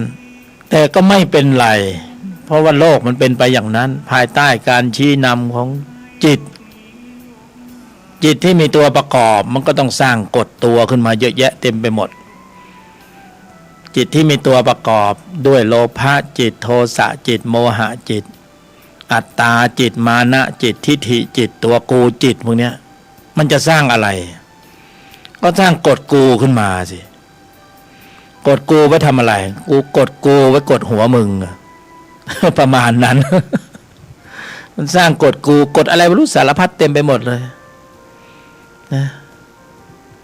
นี่ก็จะหนีก็ไปอยู่ต่างประเทศก็ไปเจอกฎอื่นๆกฎกูที่ต่างประเทศอีกเพราะฉะนั้นอยู่เมืองไทยมันนี่แหละอยู่ในโลกของพระพุทธศาสนาที่ยังมีร่องรอยเหลืออยู่เนี่ยช้าเร็วกว่านี้อิสลามเอาไปกินหมดแล้วตอนนี้มันแทรกซึมเข้าไปในทุกพื้นที่ทั่วประเทศไทยแล้วนะมันเป็นอย่างนั้นจริง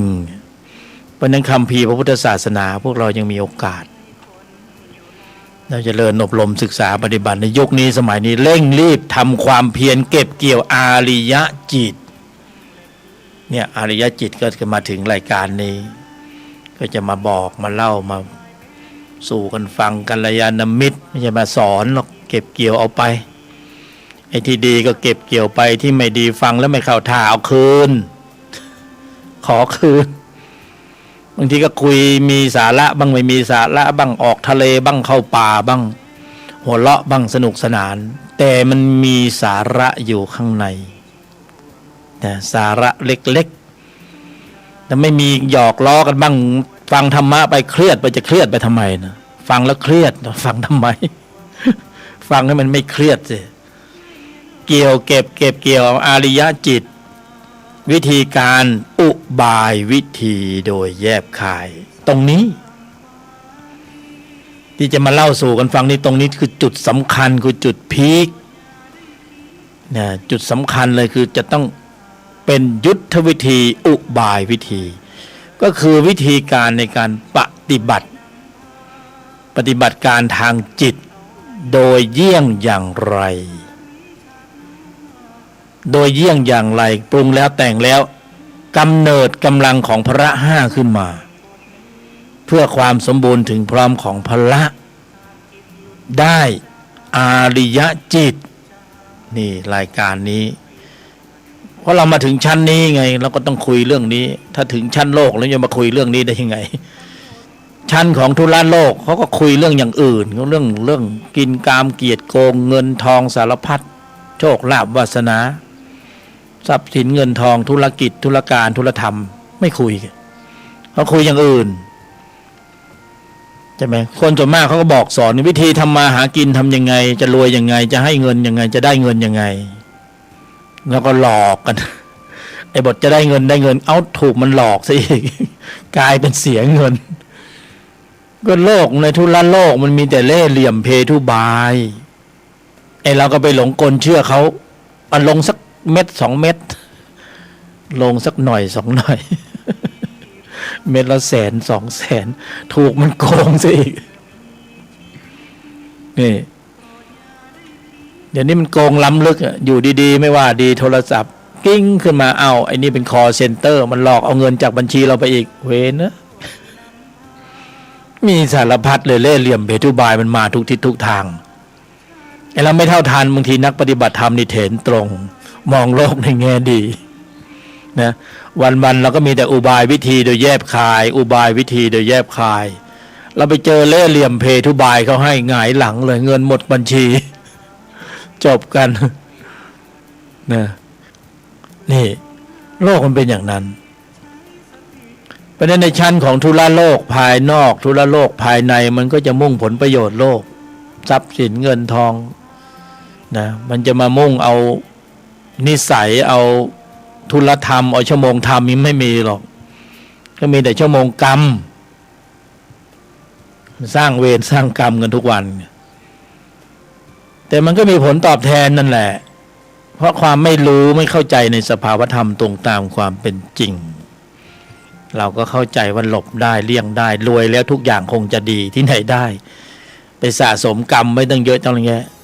บทจะได้ใช้ตังค์ไม่ได้ใช้ตังค์ซะแล้ว ไปนอนพะงับอยู่ที่โรงพยาบาลกรรมมันส่งผลการกระทำมีผลตอบแทนไงจิตเขายุติธรรมที่สุดเขาบันทึกข้อมูลหมดเลยเนี่ยเขาบันทึกข้อมูลหมดเก็บข้อมูลหมดดิ้นไม่ได้หลุดไม่ได้ถ้าไม่มีจิตยุติธรรมแบบนี้นี่โอ้โหโลกคงไม่มีการจัดสรรใครดีใครสูงใครต่ำละเอียดบ้าใบบอดหนวกสูงต่ำดำขาวคงจัดสรรไม่ได้หรอกแต่เพราะความยุติธรรมของจิตนะมีอยู่จริงท่านเก็บสะสมข้อมูลจริงมีผลจริงมันจึงแยกแยะได้เห็นภาพมาอ๋อมันแตกต่างแบบนี้นี่เองนะกลไกซับซ้อนมากเราเข้าไม่ถึงหรอกมีแต่ปัญญาญาณของสัพพัญญุตญาณของพระบรมศาสดาองค์เสด็จสัมมาสัมพุทธเจ้าเท่านั้นที่พระองค์ทรงเห็นลึกหลายชั้นเชิงซ้อนละเอียดเราเอาแค่ผิวๆวันเนี้ยนะว่างเว้นจากธุระโลกเราก็อินเข้าไปในอนามัยของธุระโลกเราก็เข้าใจว่าธุระธรรมเนี่ยมันจะสอดคล้องกับธุระโลกได้ยังไงใจเรามุ่งไปเพื่อจะแสวงหาเงินหาทองใช่ไหมหาปัจจัย4ปัจจัย5เมียน้อยเมียหลวงผัวน้อยผัวหลวงกิ๊กแก๊กอะไรต่างๆเราก็มุ่งไปทางนู้น มันจะมีเวลามาธุระธรรมเหรอนะมันคิดไม่ได้นึกไม่ออกนี่แต่รายการนี้พวกเราโชคดีนะหรือผู้บรรยายโชคดีไม่รู้เรามีกัลยาณมิตรมาบอกกล่าวมาเล่าสู่กันฟังว่าไม่จำเพาะแค่ธุระโลกหรอกนะที่มันรันนิ่งไปตามรักโลภโกรธหลงกินกามเกียรติโกงมีธุรธรรมในภายในสอดคล้องกับธุระโลกไปด้วยกันได้ไอ้ใครจะบอกว่าไปด้วยกันไม่ได้ถ้าไปโลกก็ต้องไปโลกไปธรรมก็ต้องไปธรรมไปพร้อมๆกันไม่ได้นะอันนั้นก็เป็นเหตุผลของแต่ละบุคคลที่เขาจะตีความเหมือนการตีความกฎหมายอ่ะเห็นไหมนักกฎหมายหรือทนายความแต่ละคนเขาตีความข้อกฎหมายข้อหนึ่งแตกแยกย่อยเป็นนะวรรค 1วรรค 2อะไรก็ว่ากันไปแต่ธุรธรรมนำพ้นก็เป็นแขนงหนึ่งของผู้บรรยายธรรมไงเราไม่ได้ออกนอกกรอบไม่ได้พาออกนอกทะเลเรารู้แต่ว่าแบบนี้นี่เทียบเคียงเข้าไปในบัญญัติแล้วไปได้เราก็จะมาเล่าสู่กันฟังด้วยเหตุด้วยปัจจัยพอโอกาสดีใช่ไหมก็มาเล่าสู่กันฟังก็เป็นองค์ความรู้เป็นทัศนคติของผู้บรรยายธรรมท่านหนึ่งแค่นั้นเองคนหนึ่งนะไม่ใช่เป็นมาตรฐานเพราะเราไม่ได้เรียนปริญญาเราไม่ได้จบปริญญาอะไรมานะจากเต็มที่ก็นักธรรมตรีนักธรรมโทสมัยบวชเป็นพระนะอันนี้มันก็พอไปวัดไปวาได้นะตอนตี 4 ตี 5แต่ว่าประสบการณ์ชีวิตที่มันโดนมาสารพัดเนี่ยถ้าเป็นจอมยุทธมันก็บาดแผลเวอะหวะนะแต่ไม่ตายนะไม่ตายเพราะว่าตายก็คงมาบรรยายไปได้เพราะไม่ตายก็เลยเอาประสบการณ์มาเล่าสู่กันฟังแบ่งปันกันซะหน่อยว่าเราผ่านมาได้ด้วยอะไรมาถึงตรงนี้โอ้โหเป็นยังไงเพราะอะไรเพราะว่าไม่ได้ห่างไกลธรรมะไม่ได้ห่างไกลธรรมะธรรมะคุ้มครองผู้ประพฤติธรรมมีธรรมอยู่ในใจตลอดเวลาออนไลน์ฝึกไปฝนไปสัมผัสสัมพันธ์เจอสารพัดสารเพทั้งโลกเสียหน้าเสียราคาเสียผลประโยชน์เสียความรู้สึกเสียเงินเสียทองเสียดอกเบี้ยนะนี่มันก็เจ็บปวดรวดร้าวนะสารพัดนั่นคือธรรมะนั่นคือข้อสอบนะวันนั้นเรามองเห็นว่าโอ้โหชีวิตร้ายชีวิตร้าวฉานเหลือเกินตกอับตกต่ำถึงที่สุดแล้วลำบากลำบนแย่แล้วนะจะฆ่าตัวตายกันแล้วพอวันที่เรามีธรรมะเราบอกโอ้โหนั่นแหละคือข้อสอบนั่นแหละคือของดีเราได้เรียนรู้นะไม่มีมันไม่มีสวยหรูโรยด้วยกลีบกุหลาบหรอกชีวิตที่เดินอยู่ เพราะเราต้องมาฝึกตนเราต้องมาเจอโลกสัมผัสต้องมาฝึกตนมาเจอโลกสัมผัสก่อนหน้านี้เราไม่เจอทุลธรรมใช่ไหมเราเจอแต่ทุลโลกเราก็ฝึกตัวตัวอัตตาตัวมานะตัวทิฏฐิตัวเห็นผิดตัวเพ่งโทษตัวผลประโยชน์สารพัดตัวทั้งหลายมันอยู่ในใจเราโอ้โหร้อนลุ่มกลุ่มนะมุ่งแต่อยากจะคิดจะเอาอย่างเดียวจิตที่คิดจะเอาเนี่ยจิตที่คิดจะเอาเนี่ยมันเหนื่อยนะมันก็ต้องคิดแผนนู่นทำนี่เป็นธุระโลกภายในธุระโลกภายนอกใช่ไหมนี่มันคิดไปในเรื่องราวของรักโลภโกรธหลงรักโลภโกรธหลงไปในทิศทางนั้นหมดภายในด้วยการชี้นำของจิตที่มีตัวประกอบทั้งนั้นเลยนะจิตที่มีตัวประกอบรางวัลที่ได้คือทุกเหตุเพศภัยทุกเหตุเพศภัยโรคภัยไข้เจ็บให้รางวัลตลอดบางทีเงินในบัญชีมันเพิ่มแต่ว่าทุกเหตุเพศภัยไม่สบายใจล่ะ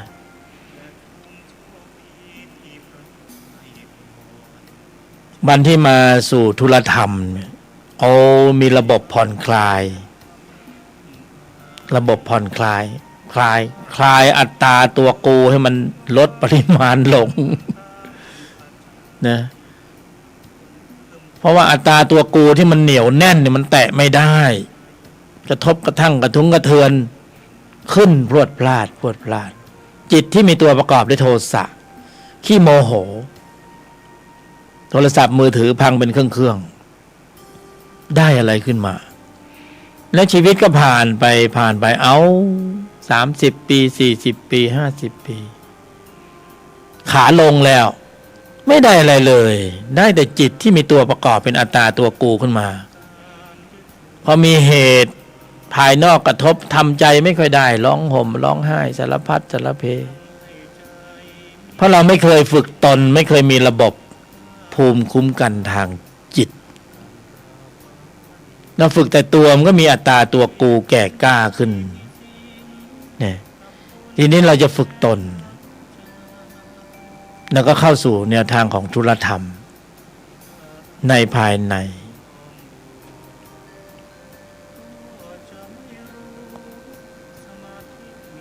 เพื่อความสมบูรณ์ถึงพร้อมของพละคือศรัทธาความเพียรสติสมาธิและปัญญา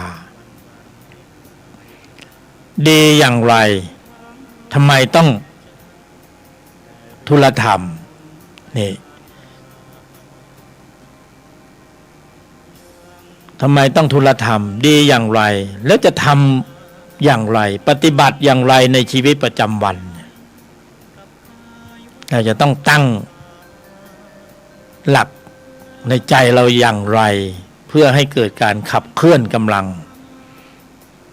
เพราะตอนนี้เรารู้แล้วว่าในใจมีข้อมูลจิตอี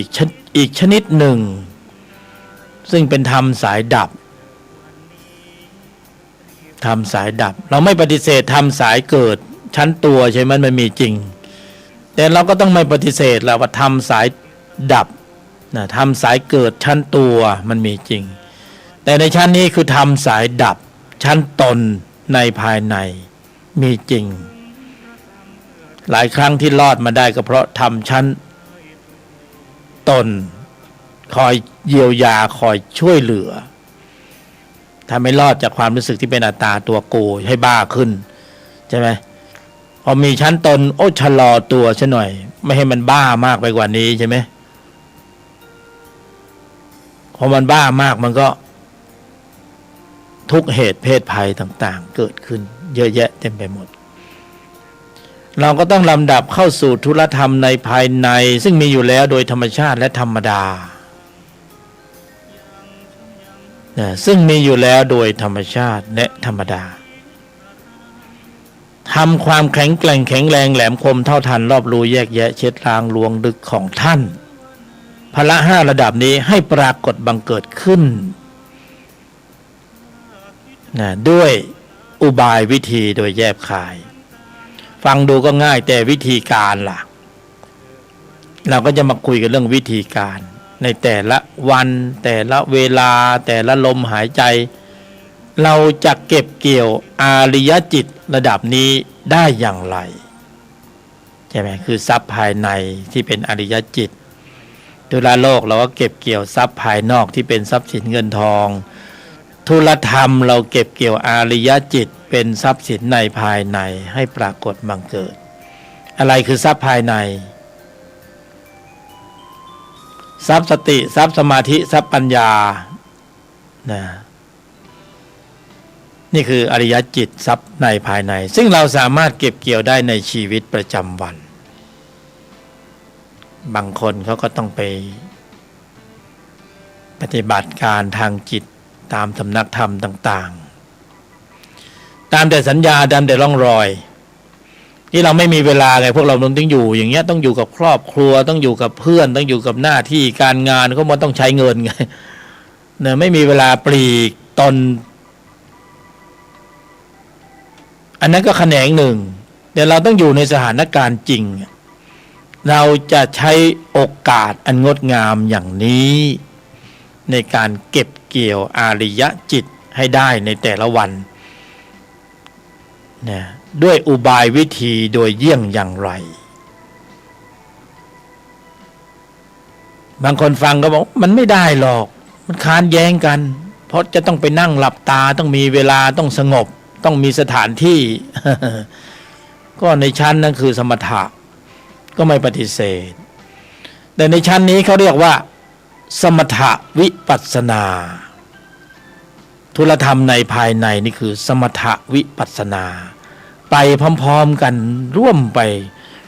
กลมเกลืนกันไปเกื้อกูลกันไปทั้งสมถะทั้งวิปัสสนามีอยู่ในตรงนี้แหละในสถานการณ์ในโลกปัจจุบันในชีวิตประจำวันนี่ไม่ได้ไปค้านแย้งแต่ความเข้าใจโดยพื้นฐานเดิมก็เข้าใจกันไปแต่ชั้นนี้ก็เป็นทัศนะหนึ่งของผู้บรรยายคนหนึ่งแค่นั้นเองเขาประยุกต์ใช้ธรรมะศึกษาธรรมะมาเขาเอาธรรมะมาประยุกต์ใช้ในชีวิตประจำวันอย่างไรทำให้ได้อริยจิตทำให้เกิดนิสัยใหม่ทำให้นิสัยเปลี่ยนทำให้โทสะมันลดลงจากกลายเป็นคนขี้โมโหนะกลายเป็นคนขี้โมโหไม่มาโหไม่มีนะเพราะมันครึ่งกลางกระด้างกระเดื่องเริ่มไม่โมโหมีแต่โมอย่างเดียวนี่เพราะถ้ามันโมโหมันเข้ารอบของมันเลยแต่นี่มันขึ้นเหมือนกันนะมันขึ้นแล้วมันขึ้นถึงกลางทางแล้วมันไปต่อไม่ได้จิตมันกลายเป็นหัวเราะไปเลยก็มี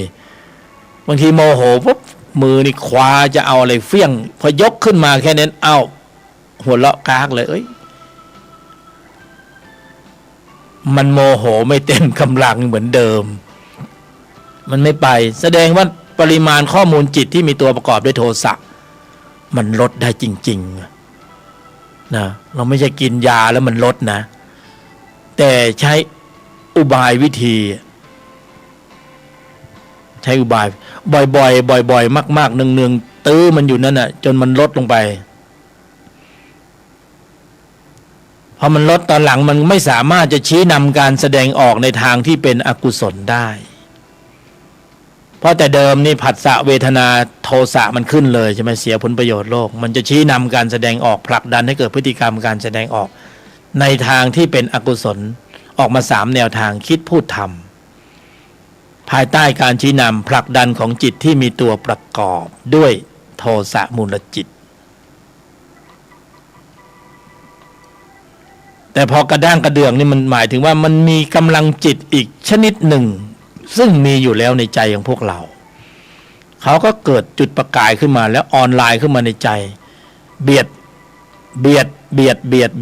ให้มันตกล่องแซงขึ้นไปนะจนชี้นำการแสดงออกจนจิตที่มีตัวประกอบด้วยโทสะมันขึ้นสู่วิถีจิตไม่ได้เต็มกำลังมันก็ไปถึงกลางทางก็หมดแรงนะจิตที่มีตนประกอบด้วยศรัทธาความเพียรพละเนี่ยก็เข้าควบคุมสถานการณ์ของใจไว้ได้เพราะว่าผ่านกระบวนการในการฝึกจนชำนิชำนาญวสี ในสถานการณ์จริงอันนี้เป็นธรรมชาติซึ่งเราไม่สามารถที่จะไปบังคับบัญชาท่านให้ขึ้นหรือไม่ขึ้นให้เกิดหรือไม่เกิดแต่ว่าสามารถปรุงด้วยเหตุด้วยปัจจัยนะเริ่มตั้งแต่ภายนอกสู่ภายในโดยเริ่มต้นที่โยนิโสมนสิการในปฐมกาลแล้วก็จะลำดับทำให้เหตุปัจจัยภายนอกสู่ภายในกำเนิดกำลังของพละขึ้นมาซึ่งปกติเขามีอยู่แล้วไง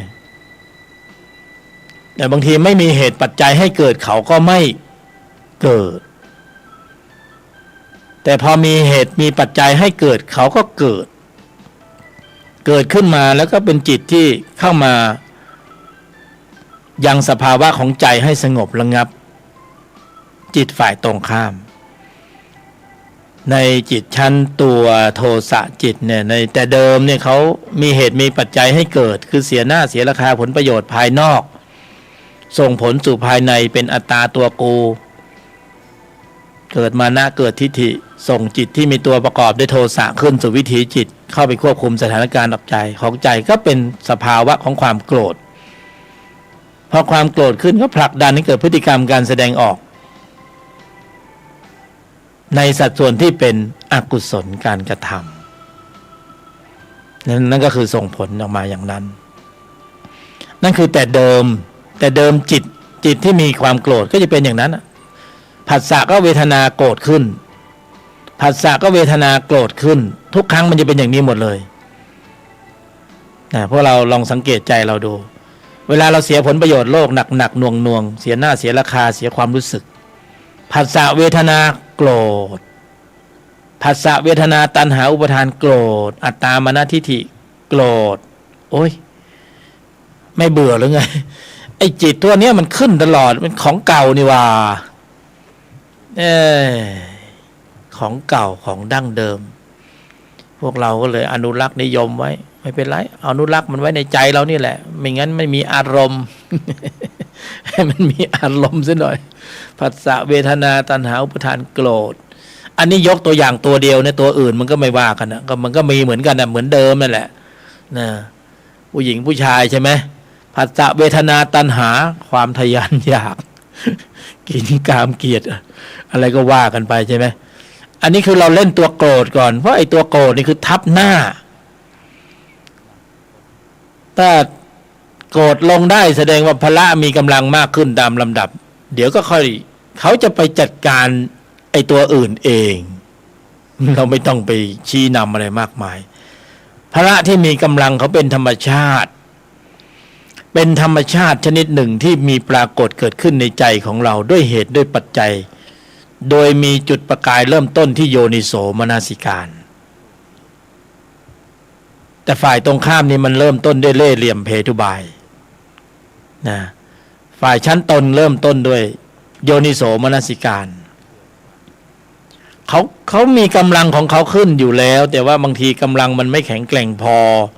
เราไม่ได้ฝึกตรงนี้เราไปฝึกตรงโน้นไงไอ้ฝั่งโน้นมันก็แข็งแรงแต่จะให้ฝั่งนี้แข็งแรงจนวันที่เขาแข็งแรงเขาก็จะไปจัดการกันเองเขาเรียกว่าจิตล้างจิตเห็นจิตในจิตเห็นธรรมในธรรมอะไรอย่างนี้แหละเขาจัดการเขาเองไม่ใช่เราที่มีอัตตาตัวกูบอกว่าจะไปจัดการจิตที่มีตัวประกอบด้วยโทสะในใจแล้วเกลียดมันเหลือเกินไม่ชอบมันเลยมันขึ้นแล้วมันร้อนรุ่มกลุ้มใจใช่ไหมฉุนเฉียวเกลี้ยวกล่อมขาดความเมตตาหน้าอินหน้าพรมมองไม่เห็นสักใครว่าใครเป็นใครใช่ไหมแต่นั่นน่ะมันเป็นธรรมชาติสายเกิดมันเป็นเพียงแค่ลมเป็นเพียงแค่ความรู้สึกมันปรุงแต่งด้วยเหตุด้วยปัจจัยที่มันมีของมันอย่างนั้นน่ะจนเราคุ้นชินจนเราเข้าใจว่ามันต้องเป็นอย่างนั้นน่ะอย่างนั้นน่ะนั่นคือความเพี้ยนคือความผิดปกตินั่นคืออัตตานั่นคือมานะคือทิฏฐิคือตัวกูนั่นคือเหตุแห่งทุกข์นั่นคือสมุทัยสัตว์นั่นคือพืชเชื้อของการก่อกำเนิดขุมพลังแห่งความทุกข์นั่นคือการสืบทอดสืบต่อวัฏฏะในใจของเราให้ยืดเยื้อต่อไปนั่นคือภพนั่นคือภูมินั่นคือที่เกิดของสัตว์ต่างๆในอบายภูมิไม่เชื่อก็อนุรักษ์มันดู เราก็จะเห็นว่ามันไปมันส่งไปไหนก็มันเวลามันเกิดขึ้นมันก็เหมือนทุกขติเป็นที่หวังได้มันทุกอยู่แล้วไงแล้วมันจะส่งไปสุขติภูมิหรือเปล่าล่ะมันไม่ใช่พืชเชื้อของการนำส่งภาวะฐานะจิตวิญญาณสู่สุขติภูมิมันจะพาไปอบายภูมิแล้วถ้าขืนเราตัวเนี่ยเราสะสมไว้ในปริมาณมากๆล่ะมันก็คือมะเร็งทางจิตทางวิญญาณนั่นเองผลมันออกเป็นทุกข์แน่นอนอยู่แล้ว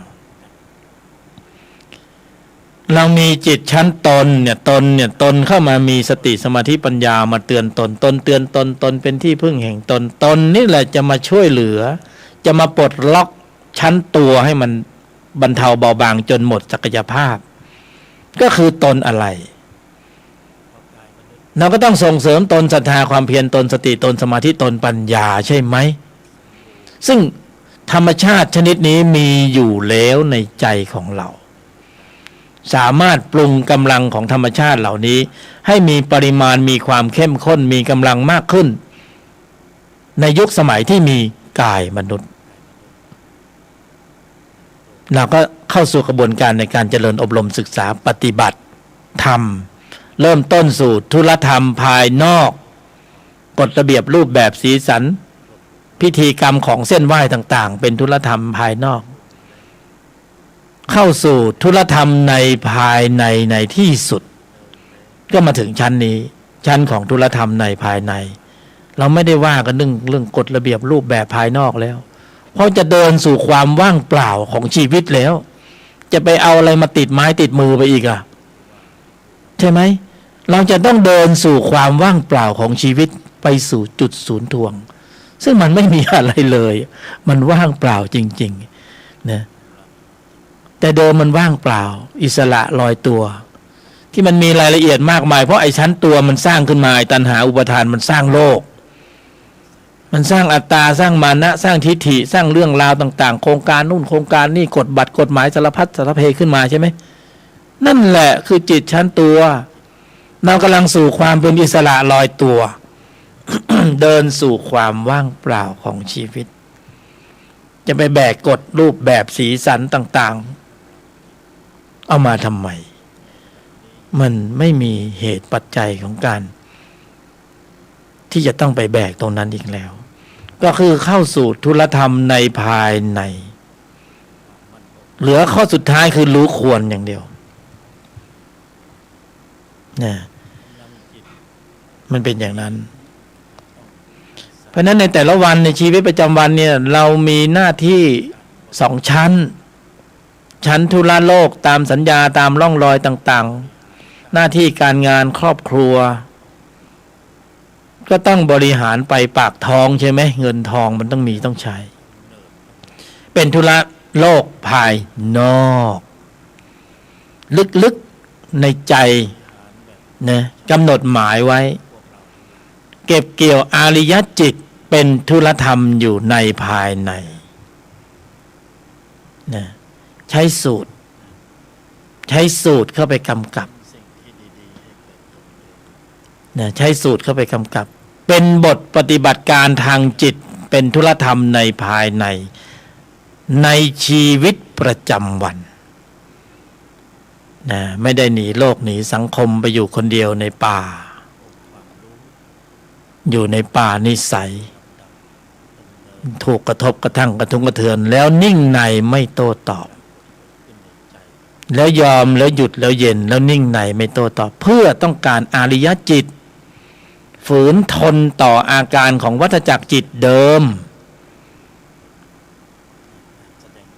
จริงๆแล้วไม่ยากง่ายมากก็คือไม่ต้องทำอะไรกระทบสัมผัส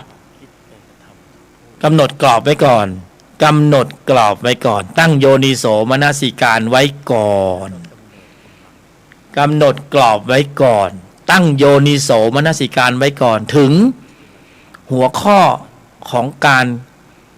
ควบคุมการแสดงออกคือเราจะควบคุมการแสดงออกให้ดีที่สุดไม่หลุดไม่รั่วไม่โผล่นะไม่หลุดไม่รั่วไม่โผล่ไม่เผลอนี่ตั้งหัวข้อ แล้วเราจะยอมหยุดเย็นนิ่งในไม่โต้ตอบไม่ยากไอ้ที่ยากเพราะว่าไอ้ตัวเก่ามันไม่ยอมเนี่ยใช้สูตร4 ยอเข้าไปกำกับ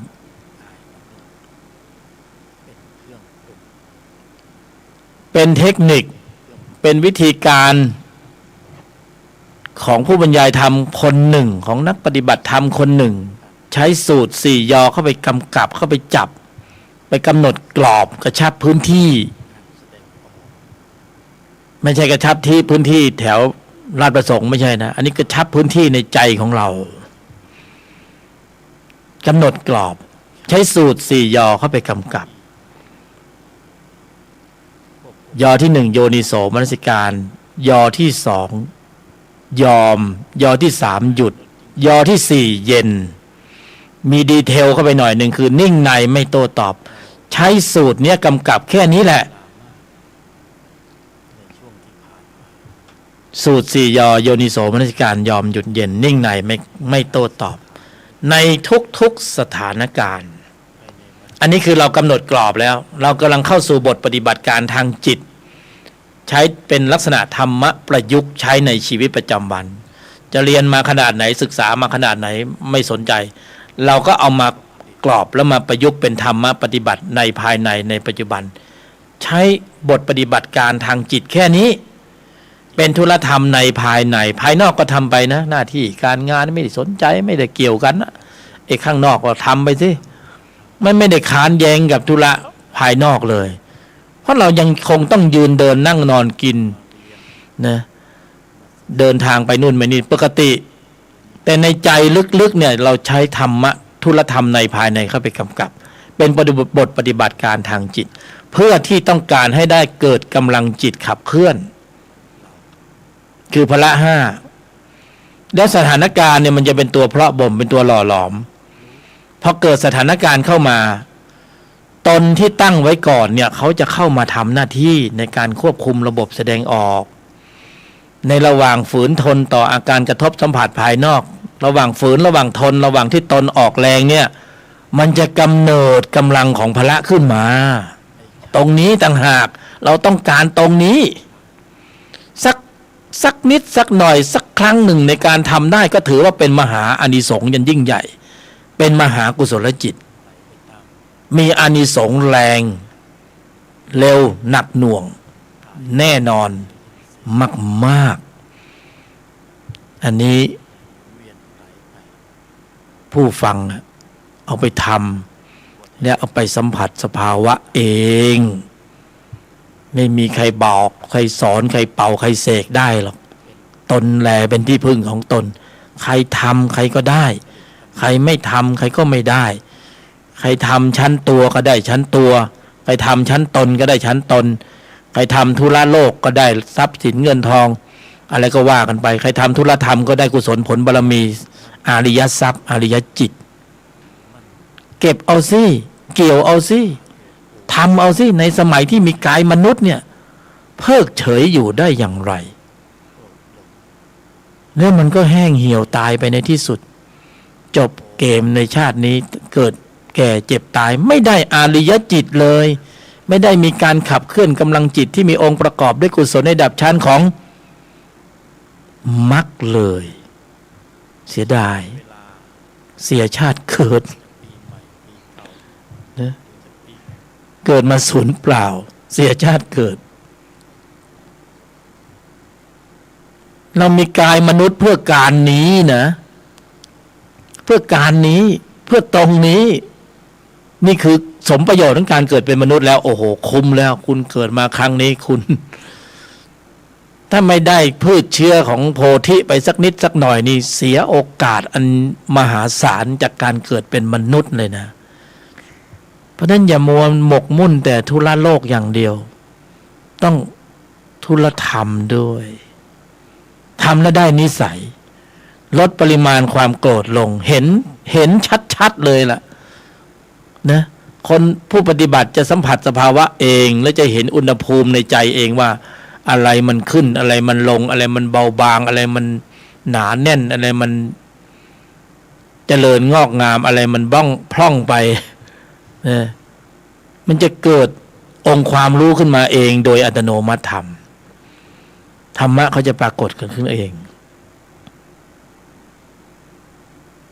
ในระหว่าง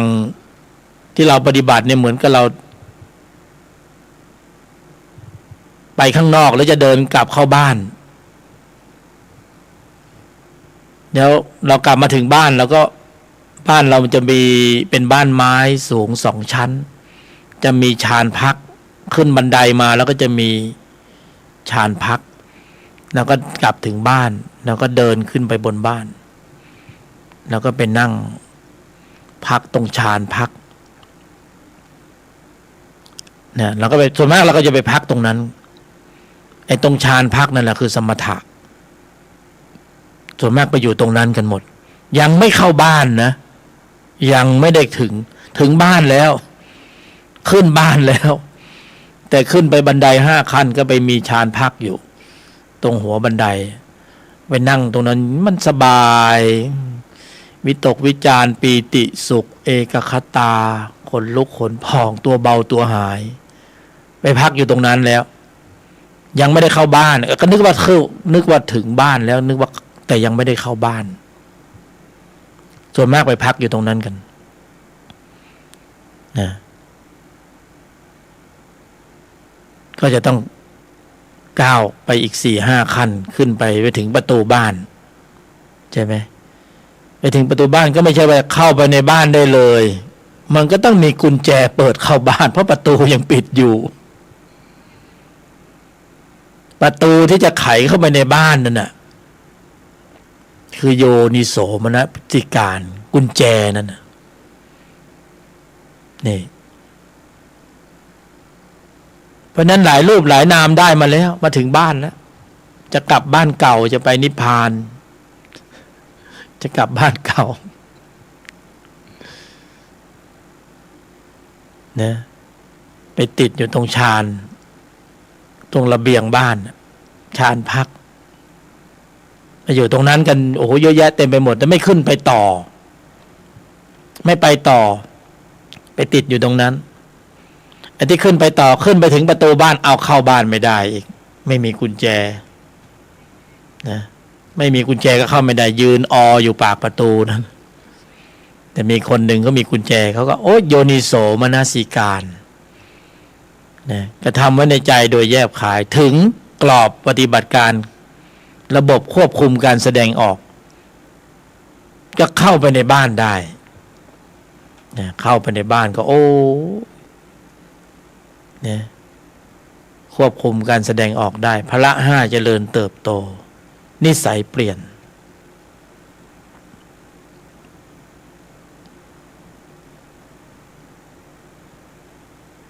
นิสัยเปลี่ยนแล้วเริ่มทำนิสัยนะโยนิโสมนสิการเริ่มเข้ามามีบทบาทในการควบคุมการแสดงออก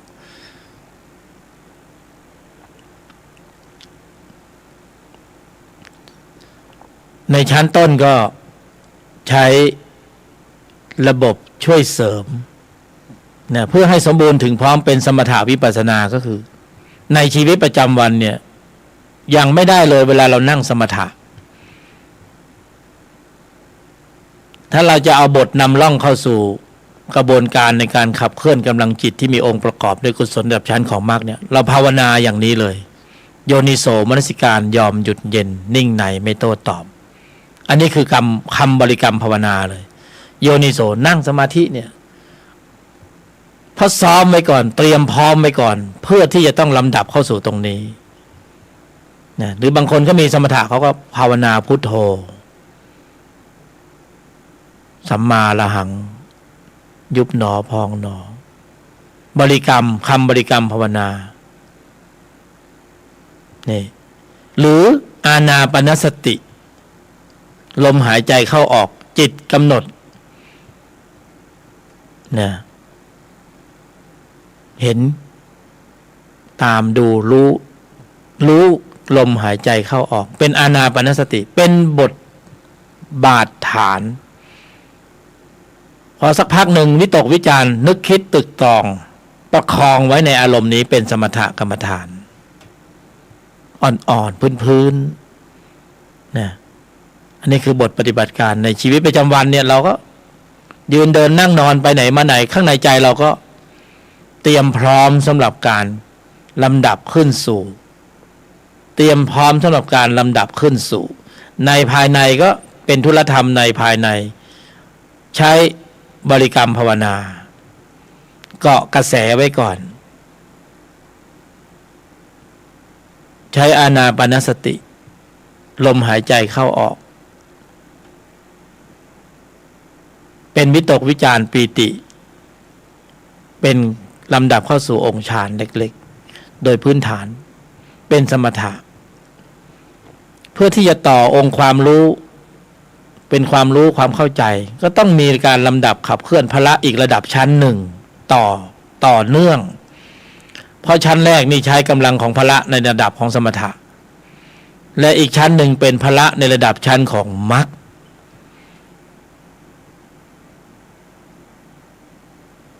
พอเข้าสู่กรอบปฏิบัติการควบคุมระบบแสดงออกพละ5ระดับชั้นของมรรคก็เข้ามาทำหน้าที่โดยพื้นฐานในกรอบของสมถะพละ5ในระดับของในระดับของสมถะก็ทำหน้าที่แต่กำลังและบทบาทความเข้มข้นไม่เหมือนกันพละเหมือนกันแต่พละคนละชนิดกันพละระดับของสมถะก็ออกแรงในระดับหนึ่งแต่ระดับชั้นของมรรคเป็นระดับของการควบคุมระบบแสดงออกแล้วมันมาทุกทิศทุกทางแล้วทีเนี้ยทางหูทางตาจมูกลิ้นกายใจผัสสะเวทนาแต่ว่าระบบของพละ5ระดับชั้นของมรรคเขาทำหน้าที่แล้วเขาออนไลน์อยู่ในใจแล้วเขาจึงควบคุมสถานการณ์ของใจไว้ได้เขาจึงควบคุมสถานการณ์ของใจไว้ได้เพราะในจังหวะนั้นเนี่ยไม่เปิดช่องว่างให้จิตที่มีตัวประกอบด้วยโทสะจริงๆมันมีหลายตัวนะแล้วเอาโทสะเป็นเป้าเป็นตัวอย่างของฝ่ายสายเกิดนะเราพูดถึงว่าโทสะนี่ก็คือครอบคลุมตัวอื่นด้วยเพราะมันก็กำลังจ่อจะมาผสมโลงด้วยอยู่แล้วเนี่ยพละ5ระดับนี้เขาควบคุมสถานการณ์ของใจไว้ได้ก่อนคือต้องเตรียมพร้อมแม้กระทั่งก่อนที่จะมีการกระทบสัมผัสถ้าไม่เตรียมพร้อมเวลามันมีจุดกระทบสัมผัสจิตเดิมที่มีตัวประกอบด้วยโทสะมันก็ปริ่มอยู่แล้วเวลาเสียผลประโยชน์โลกมันจะวิ่งขึ้นสู่วิถีจิตเลยเบียดแซงจิตทุกจิตออกว่ากลายเป็นอัตตาตัวกูเป็นโทสะขึ้นมามันชิงลงมือก่อนเพราะนั้นมีลักษณะชิงไหวชิงพริบชิงพบ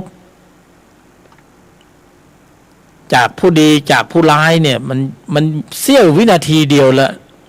ของลมหายใจเลยความรวดเร็วของจิตนะแต่ว่าอุบายวิธีโดยพื้นฐานเนี่ยเรารู้อยู่แล้วว่าถ้ากำหนดหมายโดยเยี่ยงอย่างนี้เนี่ยมันก็จะไม่เปิดโอกาสแต่ละฝ่ายก็จะไม่เปิดโอกาสให้แต่ละฝ่ายหนึ่งก็ผลประโยชน์ฝ่ายหนึ่งก็ผลบารมีนี่จิตเขาก็จัดการเขากันเองชิงลงมือก่อนแต่ว่าอุบายวิธีโดยแยบคายเนี่ยเราต้องกำหนดในปฐมกาลเพื่อสร้างความเคยชินเพื่อให้บทปฏิบัติการนี้สมประโยชน์ในระหว่างที่มีจุดกระทบสัมผัสทางทวารต่างๆเราก็จะเก็บเกี่ยวอาริยจิตได้ในสถานการณ์ที่ต้องควบคุมการแสดงออกในระหว่างนี้เราใช้สูตรสำเร็จเข้าไปกำหนดกรอบเพื่อให้จิตชั้นตนดำเนินออกมาถ้าไม่กำหนดกรอบก็หลุดไปในจิตชั้นเดิมจริงๆแล้วไม่ยากนะก็แค่กำหนดเป็นอุบายวิธีโดยแยบคายในปฐมกาลเพื่อให้จิตชั้นตนลำดับขึ้นสู่วิถีจิตก็จะมีองค์ประกอบด้วยศรัทธาความเพียรสติสมาธิปัญญาพละ5อินทรีย์5เนี่ย จะขึ้นสู่วิถีจิตพอเขาขึ้นบ่อยครั้งธรรมชาติชนิดนี้ก็จะมีกำลังแข็งแกร่งแข็งแรงมากขึ้นในการควบคุมสถานการณ์ของใจให้ได้มากขึ้นพอควบคุมสถานการณ์ของใจได้เขาก็สามารถที่ผลักดันพฤติกรรมการแสดงออกที่เป็นสำรวมอินทรีย์ควบคุมไม่ให้การแสดงออกนั้นหลุดรอดเป็นอกุศลได้อันนี้คือกลไกไม่ยากนะไม่ยากไม่ง่ายไอ้ที่ยากเนี่ยคือมันมีแรงต้านของจิตเดิมลำพังโยนิโสมนสิการยอมหยุดเย็นนิ่งในไม่โต้ตอบเนี่ยผัสสะเวทนาก็โยนิโสมนสิการยอมหยุดเย็นนิ่งในไม่โต้ตอบเขาก็จะเซตไปสู่ที่ระบบของอุเบกขาเวทนาก็นิ่งในไม่โต้ตอบคอยสังเกตสังการดูอยู่แต่มันเกิดแรงต้านของจิตเดิมที่ว่ายากก็เพราะว่าไอ้ตัวเดิมเนี่ยมันไม่ยอมจิตชั้นตัวมันไม่ยอมอัตตามันไม่ยอมมานะมันไม่ยอมทิฏฐิมันไม่ยอมตัวกูมันไม่ยอมเพราะเขายึดอำนาจการปกครองใจนี้ไว้ก่อนตั้งแต่สมัยดึกดำบรรพ์จนถึงปัจจุบันนี้เขาก็ไม่ปล่อยโอกาสที่จะเสียบัลลังก์มารไปได้ในโอกาสต่างๆเขาไม่ยอมอยู่แล้วแต่ทีนี้จิตชั้นตนเนี่ยก็มีกำลังแต่เดิมไม่มีกำลังชี้นำพอเริ่มมีกำลังขึ้นมาระดับหนึ่งมันก็จะเจอแรงต้านนะมันก็ไม่ยอมลงจากอำนาจง่ายๆนะมันจะเป็นลักษณะแรงต้านอันมหาศาลจิตที่มีตัวประกอบเนี่ยมันก็ไม่ยอมไม่หยุดไม่เย็นอยู่ๆเราจะบอกให้มันยอมนะหยุดเย็นเนี่ยมันก็ไม่ยอมไม่หยุดไม่เย็นก็ตัวอัตตาตัวมานะมันเข้มข้นมันเหนียวมันหนาแน่นมันดึกดำบรรพ์น่ะมันมีสัญชาตญาณดิบมันโหดนะสัตว์เดรัจฉานมันจะขนาดไหนนรกมันจะขนาดไหนเราก็ต้องดูเราก็ต้องรู้เพราะว่ามันอยู่ในใจเราไม่รู้กี่ขุมมันอยู่ในนี้หมดนะเราก็ดูภายนอกเราก็หน้าตาก็หล่อเหลาภายนอกก็ดูสวยงามแต่เวลามันเสียผลประโยชน์ขึ้นมาแล้วมันขึ้นมาอัตตาตัวกูมันขึ้นเราถึงจะเห็นตัวกูตัวที่แท้จริงของมันนะเห็นตัวกูที่แท้จริงของมันว่าโอ้โหไอ้ภายนอกก็แบบเป็นสามีเป็นภรรยาทำไมกลายเป็นฆาตกรไปได้นะไอ้ภายนอกก็ดูเหมือนเป็นพ่อเป็นแม่นะภายนอกก็ดูเหมือนเป็นลูกเป็นพี่เป็นน้องใช่ไหมเวลาผลประโยชน์มรดกแบ่งจัดสรรไม่ลงตัวมันก็ฆ่ากันแล้วทำไมมันมีสัญชาตญาณดิบออกมาได้ยังไงดูหน้าตาร่างกายถูกทำลายนี่คือบทพิสูจน์ว่าสัญชาตญาณดิบโหดก็คือจิตที่มีตัวประกอบในภายในมีอยู่จริงและยังเป็นขุมพลังงานนะเป็นขุมนรกเป็นระเบิดเวลาที่เราพกกันมาคนละลูกสองลูกนะแต่จริงๆแล้วเราไม่ได้พกกันคนละลูกสองลูกเรามากันไม่รู้กี่เป็นคลังของระเบิดเวลาที่อยู่ในใจของพวกเรานะบางทีเราก็อาจจะเปลี่ยนสถานภาพได้โดยไม่คาดคิดซึ่งอันนี้เราก็หน้าหวาดเสียวอยู่ประมาทไม่ได้เพราะเราดูแล้วคนรอบข้างเราก็อันนี้ก็มีเป็นคลังข้างซ้ายก็ลูกหลานเผ่าพันธุ์ญาติพี่น้องก็มีคนละคลังสองคลังระเบิดเวลานะแต่ส่องไปดูจริงๆก็ยังมีอยู่องค์ก็เห็นพระอยู่หลายองค์อยู่นะพระสติพระสมาธิพระปัญญาส่องไปส่องมาเจอแต่ผีเปรตผีโลภะผีโทสะผีโมหะผีอวิชชาผีบ้ากามนึงมันอยู่ในนั้นหมดเลยอยู่ในใจเราส่องไปดูดีๆนะส่องดูดีๆส่องดูไม่ดีเดี๋ยวมันตีกลับเอาก็ยังมีพระศรัทธาความเพียรสติพระสมาธิพระปัญญาที่จะคอยเป็นผู้ที่ควบคุมคอยคุ้มครองคุ้มปกป้องภัยไอ้อย่างนี้เราก็ยังพออุ่นใจได้ว่าเราอย่างน้อยเราก็ยังมีพระอยู่ในใจ แต่ว่ายังไม่แสดงตนออกมาเต็มที่นะจะแสดงตนเต็มที่ก็ตอนสถานการณ์สร้างวีรบุรุษนะวีรบุรุษวีรสตรีก็ต้องเจอสถานการณ์แต่ว่าโลกสัมผัสสร้างนะสร้างอริยะสร้างนรกสร้างเปรตจะสร้างอริยะก็ตรงจุดกระทบสัมผัส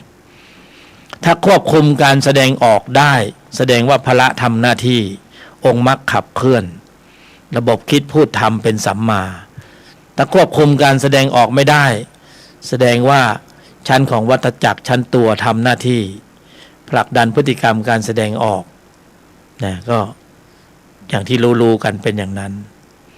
นี่ถ้าผลักดันการแสดงออกได้จนเป็นผลเป็นวสีชำนิชำนาญนิ่งในไม่โต้ตอบตลอดเวลาสงบระงับพละก็จะโตขึ้นตามลำดับในระหว่างที่กำลังกำหนดหมายขณะนี้ก็มีฌานปัญญาญาณอยู่ในนั้นมีทั้งสมถะและวิปัสสนาเพื่อที่จะเป็นบทนำล่องให้เราเข้าสู่ธุรธรรมในภายใ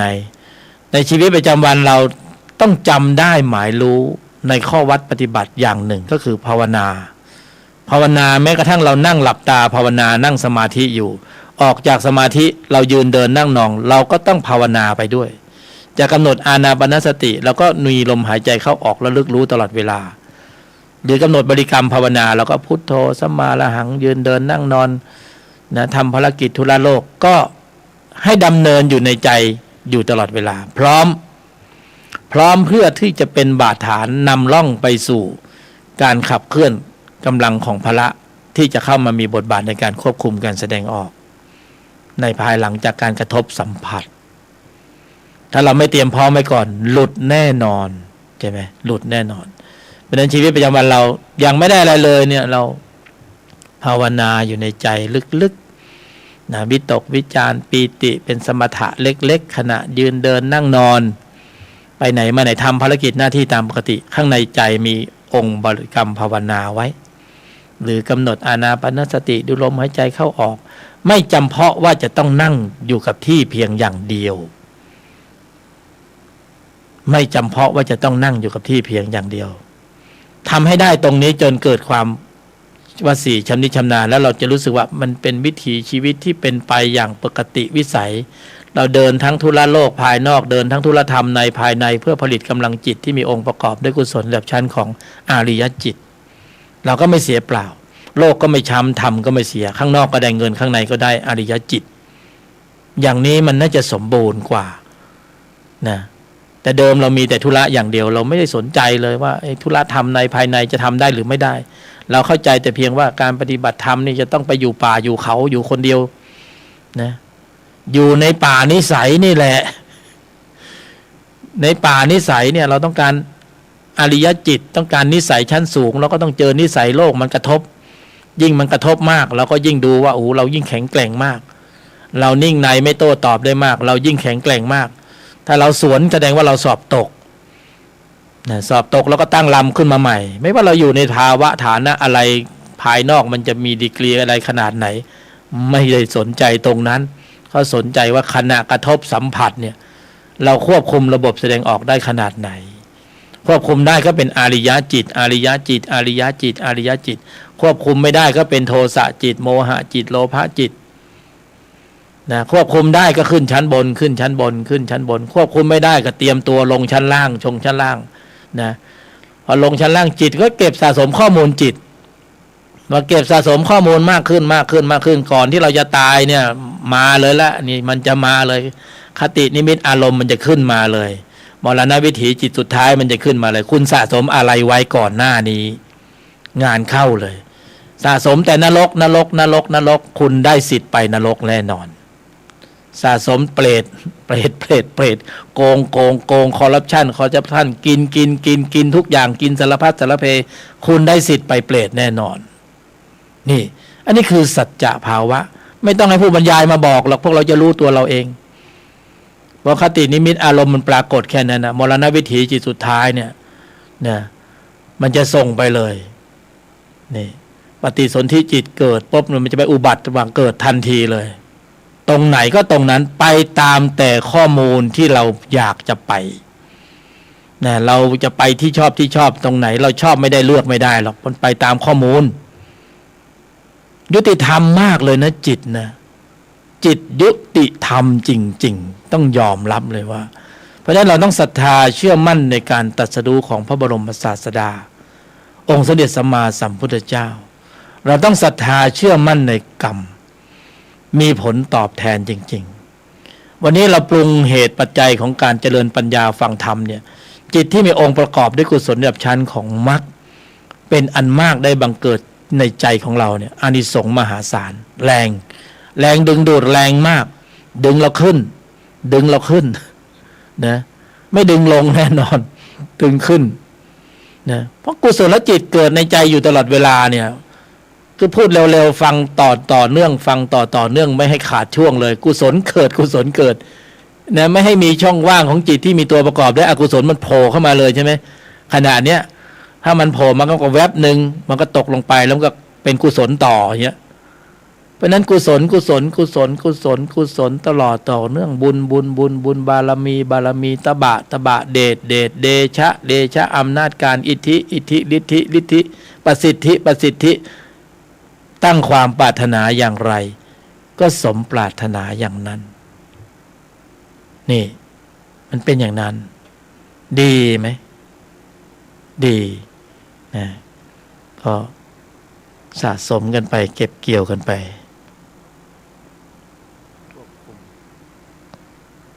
นะจิตควบคุม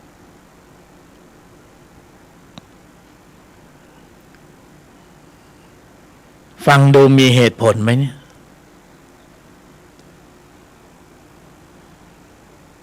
พอฟังได้ไหมกัลยาณมิตรมาแบ่งปันเล่าสู่กันฟังนะที่บรรยายไปนี้คือธรรมะประยุกต์เอามาประยุกต์ใช้ในชีวิตประจำวันประยุกต์กำหนดกรอบนะไม่ยากเลยนะยังไม่ได้ในตอนนี้ให้ศึกษาคำว่าตัวและตนแยกตัวแยกตนอย่าเพิ่งไปแยกรูปแยกนามคำว่าแยกรูปแยกนามเห็นรูปเห็นนามนั่นนะมันแยกมาจากในบัญญัติแต่โดยสภาวะเนื้อแท้นั้นนะผู้ที่จะแยกรูปแยกนามเห็นรูปเห็นนามนั้นคือพละห้าที่มีกำลัง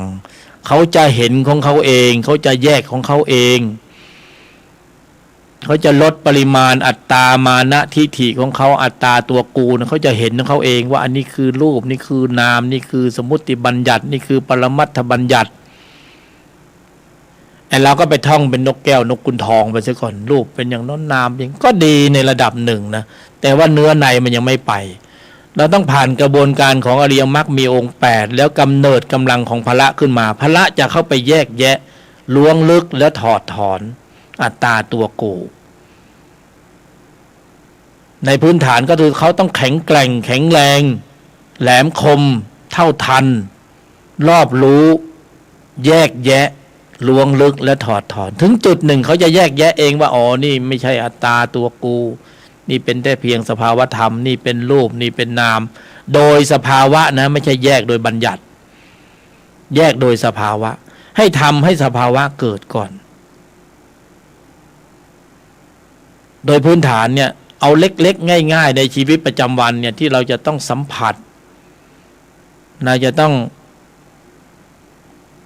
นะมันไม่ใช่ว่าเข้มข้นจนขนาดว่าจะต้องนั่งตัวแข็งทื่อเลยไม่ใช่ปล่อยไปในชีวิตประจำวันสัมผัสนอกมองในเลย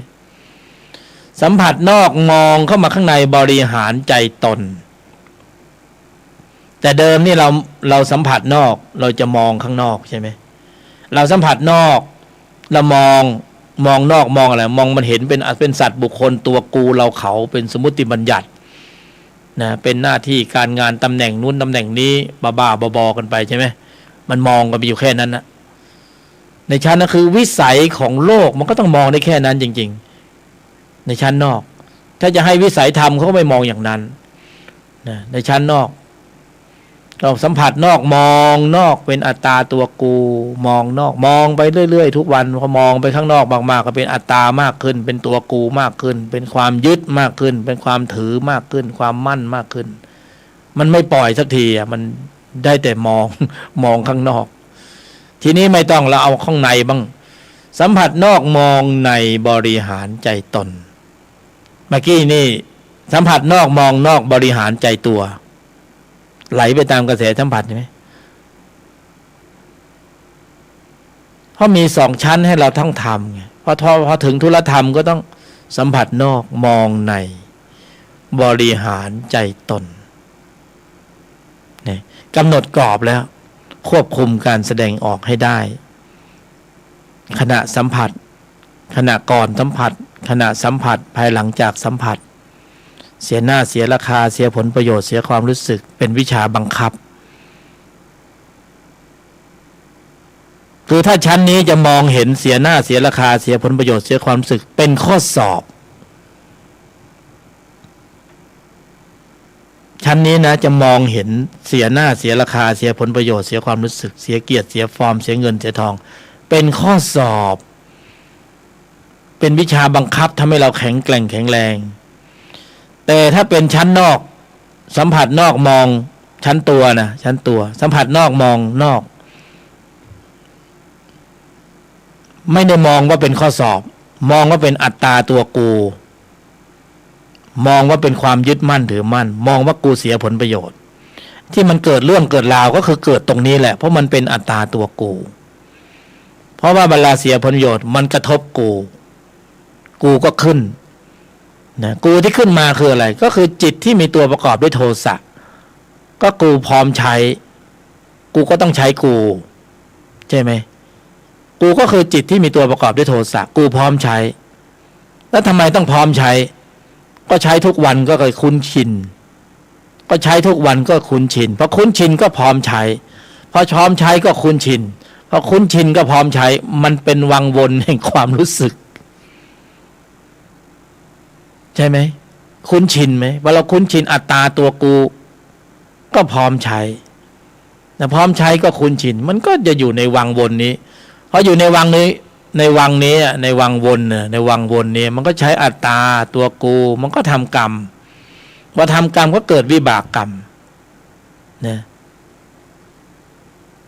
ภายใต้การผลักดันของจิตที่มีตัวประกอบก็จะวังวนอยู่อย่างเงี้ยใจก็จะถูกเก็บข้อมูลอีกจิตก็เก็บข้อมูลเป็นอัตตาตัวกูเอาไว้ไปต่อเชื้อต่อมันก็ไม่สลายสักทีเพราะว่าคุ้นชินแต่พอชั้นตนสัมผัสนอกมองในเนี่ยมองในก็บริหารใจตนก็กำหนดกรอบแล้วรู้เลยว่าสิ่งที่มากระทบสัมผัสนี้เป็นเพียงแค่ข้อสอบไม่ใช่เอาเป็นเอาตายเอาจริงเอาจังถึงขนาดต้องพลีชีพใช่ไหมมันเป็นข้อสอบมันเป็นสิ่งที่เราต้องมายกระดับจิตวิญญาณมันเป็นวิบากจิตที่เราต้องมาเจอมันเป็นของเก่าที่เราเคยชินเคยใช้แล้วมันส่งผลเราต้องมาเจอรูปนั้นกลิ่นนี้เสียงนั้นเสียงนี้เพราะมันเป็นวิบากที่ต้องเจอนับจากตรงนี้เป็นต้นไปเราจะลำดับขึ้นสู่การฝึกตนพอเราจะฝึกตนเราก็ต้องใช้กำลังขับเคลื่อนของจิตที่มีองค์ประกอบด้วยกุศลในระดับชั้นของพละ5อินทรีย์5เข้ามากำกับให้เขามามีบทบาทเราก็ต้องกำหนดกรอบการกำหนดกรอบก็โยนิโสมนสิการเข้ามากำกับอะไรบ้างที่กำหนดกรอบในชีวิตประจำวันแล้วทำให้พละ5ขับเคลื่อนกำลังก็นิ่งในไม่โต้ตอบก็ยอมหยุดเย็นยอมคืออะไรสภาวะสัมผัสทุกยอมรับความเป็นจริงทำอะไรไม่ได้มากไปกว่านี้นะยอมรับความเป็นจริงหยุดเ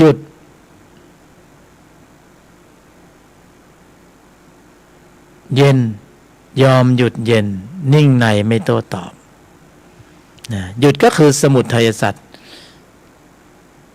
การแสดงออกที่สำรวมระมัดระวังหยุดตรงนั้นไม่สำรวมระมัดระวังหยุดตรงนั้นเย็นก็คือนิพพานความสงบระงับนิ่งในไม่โต้ตอบก็คืออริยมรรคมีองค์ เพราะนั้นสูตร4 ยอก็คือโยนิโสมนสิการยอมหยุดเย็นนิ่งในไม่โต้ตอบก็คืออริยมรรคมีองค์8เชิงปฏิบัติการทางจิตไม่ใช่เชิงบัญญัติส่วนใครจะอ่านบัญญัติศึกษาบัญญัติเรียนบัญญัติรู้บัญญัติมากก็ว่ากันไปแต่ทีนี้จะต้องนำธรรมเหล่านั้นมาใช้ในชีวิตประจำวันเราต้องมีอุบายวิธีที่แคบกำหนดกรอบสั้นกระชับและแต่ว่าอานุภาพรุนแรงได้ผลอันนี้คือบทปฏิบัติการทางจิตในชีวิตประจำวันซึ่งโพธิปัจจยธรรม37ประการรวมอยู่ในนี้หมดเลยไม่เชื่อยังไม่ต้องเชื่อฟังให้เอาไปพิจารณาจะเอาไปทดสอบในการปฏิบัติการจริงในชีวิตประจำวันก็เอาไปไอ้ที่ไม่เอาไปก็อยู่ตรงนี้เพราะว่านี่คือธรรมะประยุกต์ไม่ใช่มาชี้นำว่าคุณจะต้องมาใช้แบบนี้เชื่อแบบนี้แต่ว่าเมื่อก่อนเราขี้โมโหตอนนี้มันเบาบางไปพอสมควรมันลดได้จริงเพราะอะไรเพราะสูตรนี้พอได้สภาวะเราค่อยไปยกสภาวะเข้าไปในบัญญัติแล้วมันจะเข้าไปในบัญญัติทุกข้อแล้วจะตีบัญญัติแตกนะแล้วก็ค่อยไปเทียบเคียงกับข้อวัดปฏิบัติมันจะเป็นเกิดการเปรียบเทียบเปรียบนะเองโดยอัตโนมัติเราไม่ได้ไปชี้นำหรือไปเพ่งโทษใครแต่ว่าในภายในที่มีกำลังเนี่ยมันเหมือนกับขึ้นไปอยู่ข้างบนที่มีสภาวะเนี่ยมันขึ้นไปชั้นบนแล้วมองลงมาชั้นล่างว่าอ๋อติดอยู่ตรงนั้นค้างอยู่ตรงนี้จะแก้ไขยังไงอันนี้เป็นบัญญัติอันนี้เป็นสภาวะอันนี้เป็นชั้นฌานอันนี้เป็นชั้นจิตอันนี้เป็นชั้นธรรมนิสัยอันนี้เป็นฌานนี้เป็นปัญญาเป็นญาณองค์ภูมิความรู้ในภายในทุกคนจะไปถึงตรงนี้กันหมดและจะเข้าถึงเหตุเดียวผลเดียวเพราะเหตุตรงกันผลก็ย่อมตรงกันแล้วก็เทียบเคียงเข้าไปในบัญญัติเราก็จะตีบัญญัติแตกจะไปศึกษาพระอภิธรรมก็จะเข้าใจโดยละเอียดมากขึ้นวันนี้เรายังไม่มีสภาวะเราไปนั่งเรียนพระอภิธรรมปริเฉดที่1 2 3 4นะเหมือนผู้บรรยายเมื่อก่อนไปเรียนที่วัดมหาธาตุคณะ4คณะ5เรียนกับท่านอาจารย์กิติวิโทวิคุจิตภาวันภาวนาสภาวะไม่มีเราทั้งมึนทั้งเบลอเราว่าโอ้โหตอนหลังกลัวธรรมะเพราะอยู่ๆไปเรียนพระอภิธรรมเราไม่มีสภาวะธรรมรองรับเราไปเรียนบัญญัติเราโอ้โหจิตแต่ละดวงจิตกี่ดวง89ดวง1 2 3 4แต่ละดวงชื่ออะไรเต็มไปหมดมึนกลับมาตอนหลังกลัวธรรมะเลยไม่กล้าลงโอ้โหว่าของสูงมากเข้าไม่ถึงหรอกกลายเป็นเรื่องยากไปแล้วโอ้โหธรรมะกับมือเดียวเช่นผมบังภูเขาใช้สูตร4 ยอเข้าไปกำกับกำหนดกรอบกระชับพื้นที่เก็บชั่วโมงธรรมโลกสัมผัสวัดกายในใจใครถึงผัสสะเวทนากำหนดกรอบของโยนิโสในการเข้าไปตั้งโจทย์ไว้ก่อนสภาวธรรมเกิดสภาวธรรมเกิดไอ้จิตที่มีตัวประกอบด้วยโทสะมันไม่ขึ้นหรือมันขึ้นเร็วนะแล้วมันลงเร็วแต่ทุกวันนี้ของเรานี่มันขึ้นมันไม่ใช่ไม่ขึ้นมันขึ้นเร็วแล้วมันไม่ยอมลงไอ้ตรงที่มันไม่ลงนี่แหละไอ้ตัวนี้คือตัวปัญหามันใครไม่ลงบ้างอ่ะอัตตาก็ไม่ยอมลงมานะมันก็ไม่ยอมลงทิฏฐิมันก็ไม่ยอมลงตัวกูมันก็ไม่ยอมลงนะมันก็บวกรวมเข้ามาอีกกี่ตัว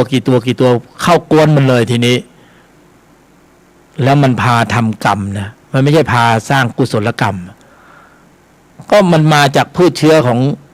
นรกมันก็ต้องเป็นแบบนรกใช่ไหม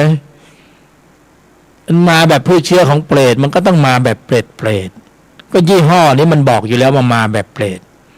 นะก็ดูที่มันมาแบบไหนก็จะเห็นเลยนะอะไรจะไปถามหาความชอบธรรมของจิตที่มีตัวประกอบ โลภะโทสะโมหะอวิชชาชี้นำการแสดงออกให้สืบต่อพืชเชื้อของวัฏฏะมารที่ไหนจะพาออกจากวังวนแห่งวัฏฏะสงสารมารที่ไหนมารก็จะพาวนเข้าไปในวัฏฏะสงสารเพิ่มพืชเชื้อของนรกจิตเปรตจิตอสุรกายจิตสัตว์เดรัจฉานจิตนะช่วยกันเข็นกงล้อของวัฏฏะสงสารให้หมุนไปหน่อยพระบรมศาสดาก็มาบอกสรรพสัตว์